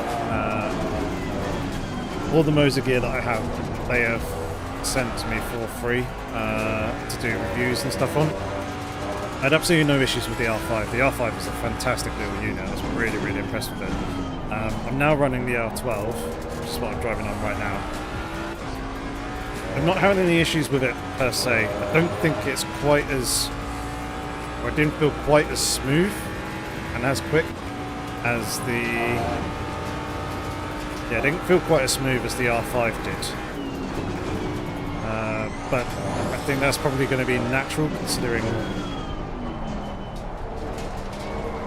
fact that you've doubled the amount of torque, therefore a lot of the details and things that you would have been a lot more subtle in the R5 are now a lot more prominent with the R12 because you've got a lot more headroom. Therefore, rather than an effect just being like that, it's more like that. It's the same effect, just it's a bit clearer coming through the force feedback. It's a bit more prominent. So you feel a lot more going with the R12. But for me personally, I've not had any overheating issues. But then again, I'm here in the UK. It's not an overly hot country. The room that I'm in does get quite hot when I've got the door closed and Yellow streaming. flag acceptable. Generally it's relatively cool. So I don't know whereabouts people are based. Like those who have been having overheating issues, whether they've been based in the US or over in Europe. Obviously US and Europe, they do have air conditioning, so there is that to kind of factor in, because we don't have it here in the UK. I certainly don't have it.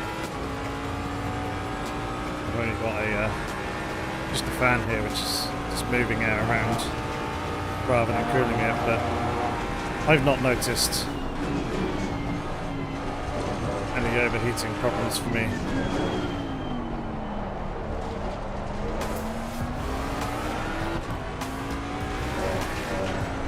Yellow flag, watch out.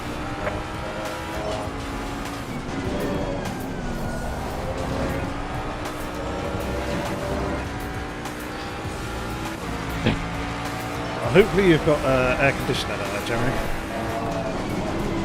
Otherwise, yeah, you're going to be scorching.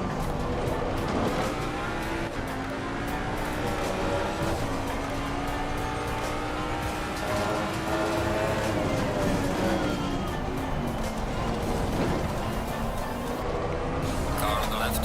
Clear on the left.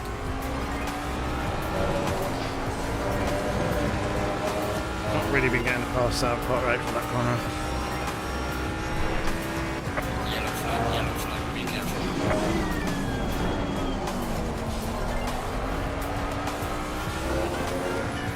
Going in too early for that one. We're 2 seconds off fastest times at the moment.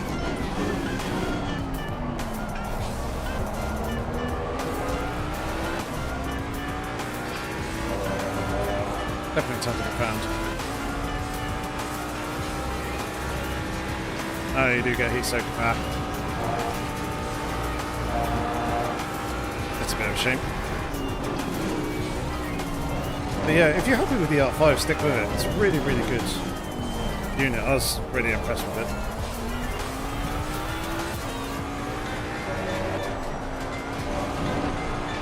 And yeah, to me it felt a little bit smoother than the R12.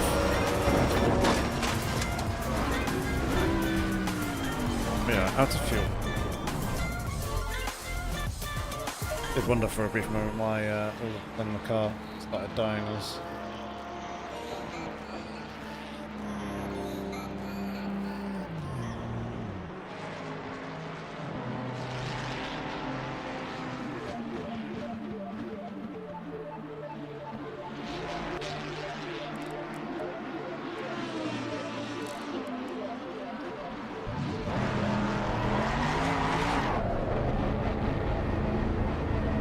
See how this goes. So, last bunch of settings that I was running just there did bring back some of the kind of graininess that I don't really like in the force feedback. It's not too bad when it's obviously you're running curves and hitting bumps and things like that, but I don't really want to be feeling it during normal driving.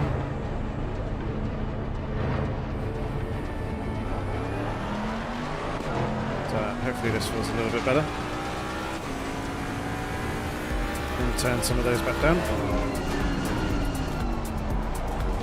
I do wonder if some of the overheating issues that people have been having is due to running quite extreme settings. Yellow flag in sector 3.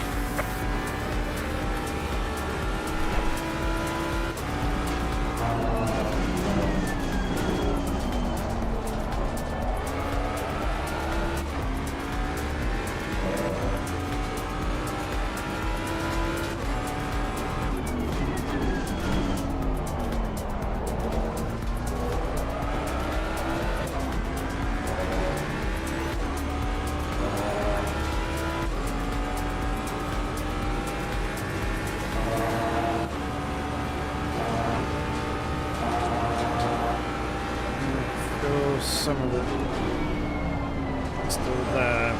When you kind of start to load up a little bit of torque in the force feedback.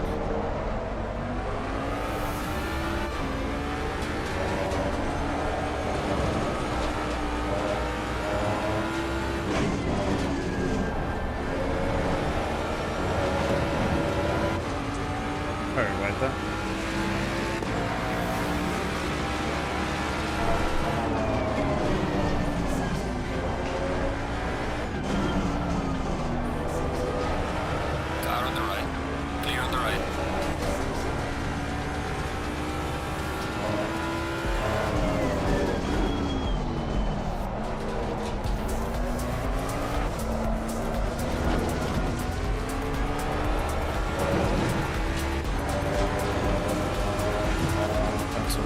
Curves.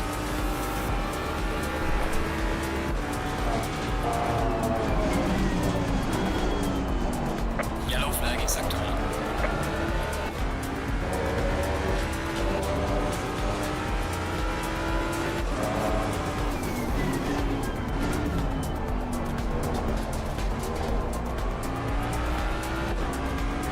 Don't want to interfere with this guy's lap, so I'm going to move over. Let them on through. I haven't had a single issue other than some weird clicking at one point. Excited to see what the new software does. Yeah, as far as I know,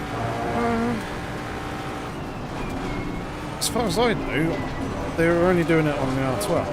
However, I am sure they're going to be rolling it out across all of their wheelbases in due time.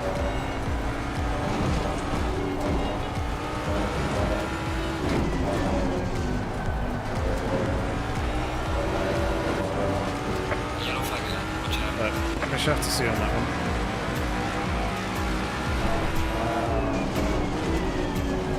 So I'm not entirely sure that Will was correct with his statement saying that it's across all the wheelbases. I mean, I could be wrong.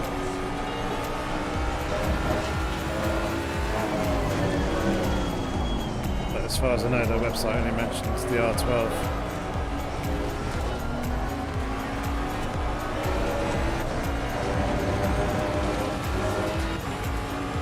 Not quite getting the car hooked up properly now. Rear tyre pressure's a little bit high as well. Yellow flag in sector 1.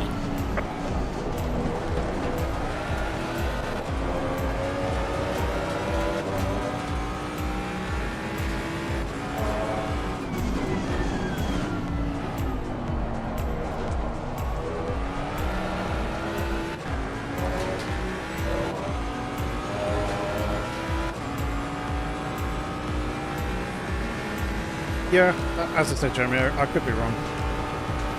It could be that it is for, well, they have rolled it out for all wheelbases, but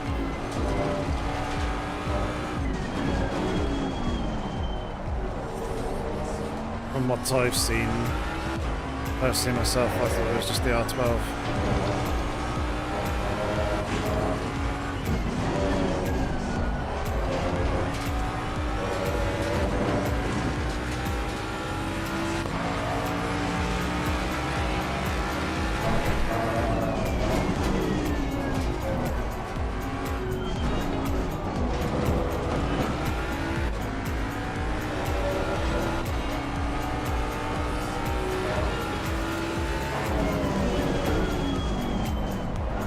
Yellow flag, be careful there.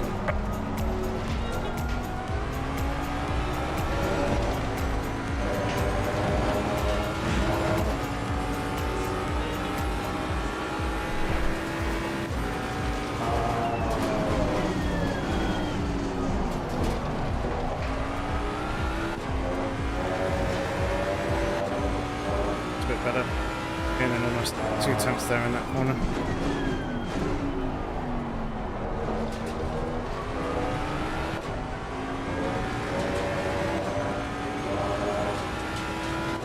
Some time there at the apex of that one. Well, there is more time to be had, that's for sure.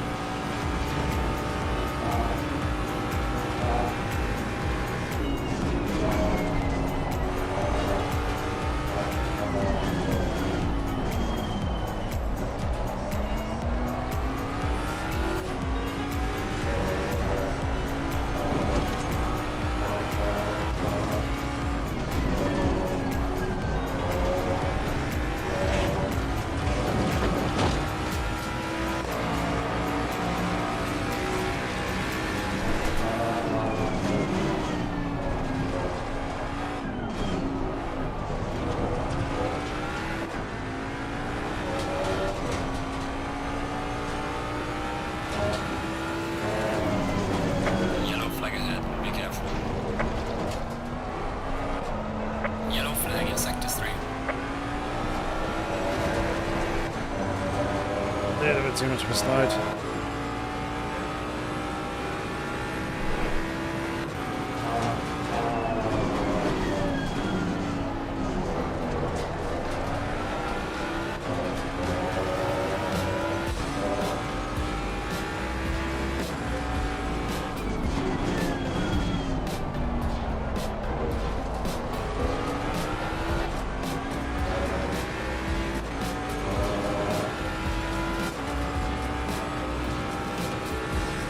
Maybe getting just a little bit of slipstream here at the Mustang in front.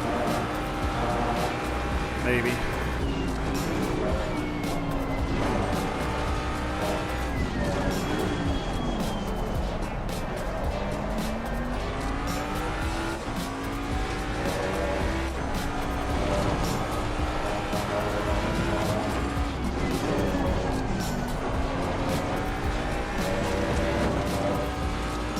Oh, no, not quite enough for V1. Not late. That's not fastest lap.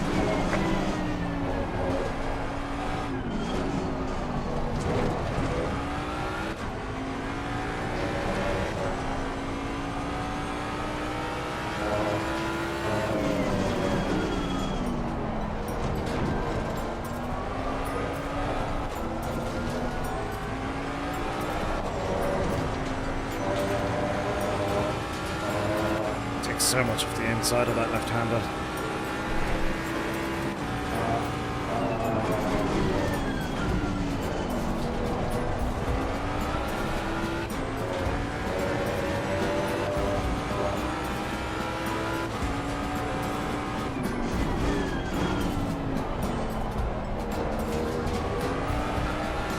Yellow flag in sector 1.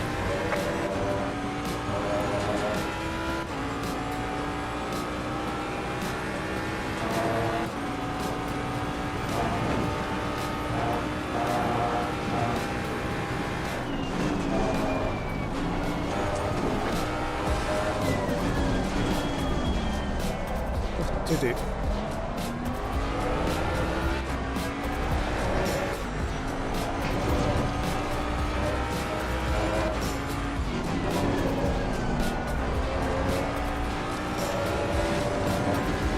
Right, let's try and go again.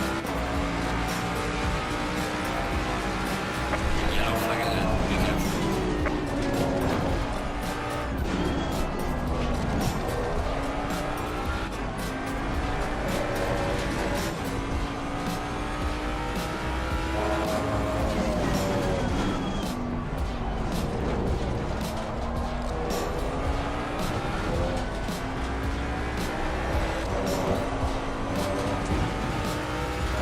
Too wide.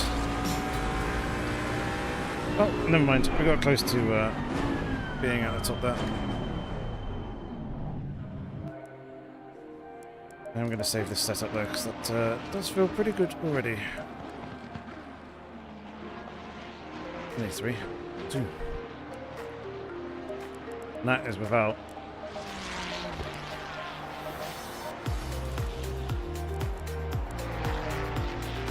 Making the changes required for the tyre pressures.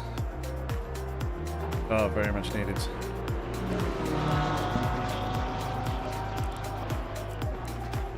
Alright, ladies and gents. I think I was going to call it there for this evening. Thank you very much for tuning in. Unfortunately, yeah, the that special race that we did, the fun race, didn't quite go the way that I was hoping it to. But nonetheless, it was pretty good fun driving something a little bit different, the old Aston Martin V12. Great to hear that beautiful motor sing once again. And yeah, it was pretty good testing out the force feedback with Moza's new algorithm. Hopefully it does continue to improve and be refined a little bit further, as I saw when we opened up the software a moment ago. It did look like there was an update in the beta version there, ready to be downloaded, so I'll have to try that out. I have to give it a go as well on Le Mans Ultimate and also iRacing, because I haven't given it a go there, and I think iRacing is probably where we're going to notice the difference the most. Maybe, hopefully, Le Mans Ultimate as well. That would be cool to get a little bit more feeling in the slow speed sections, but I think that's more of a game issue rather than force feedback algorithm sort of related issue.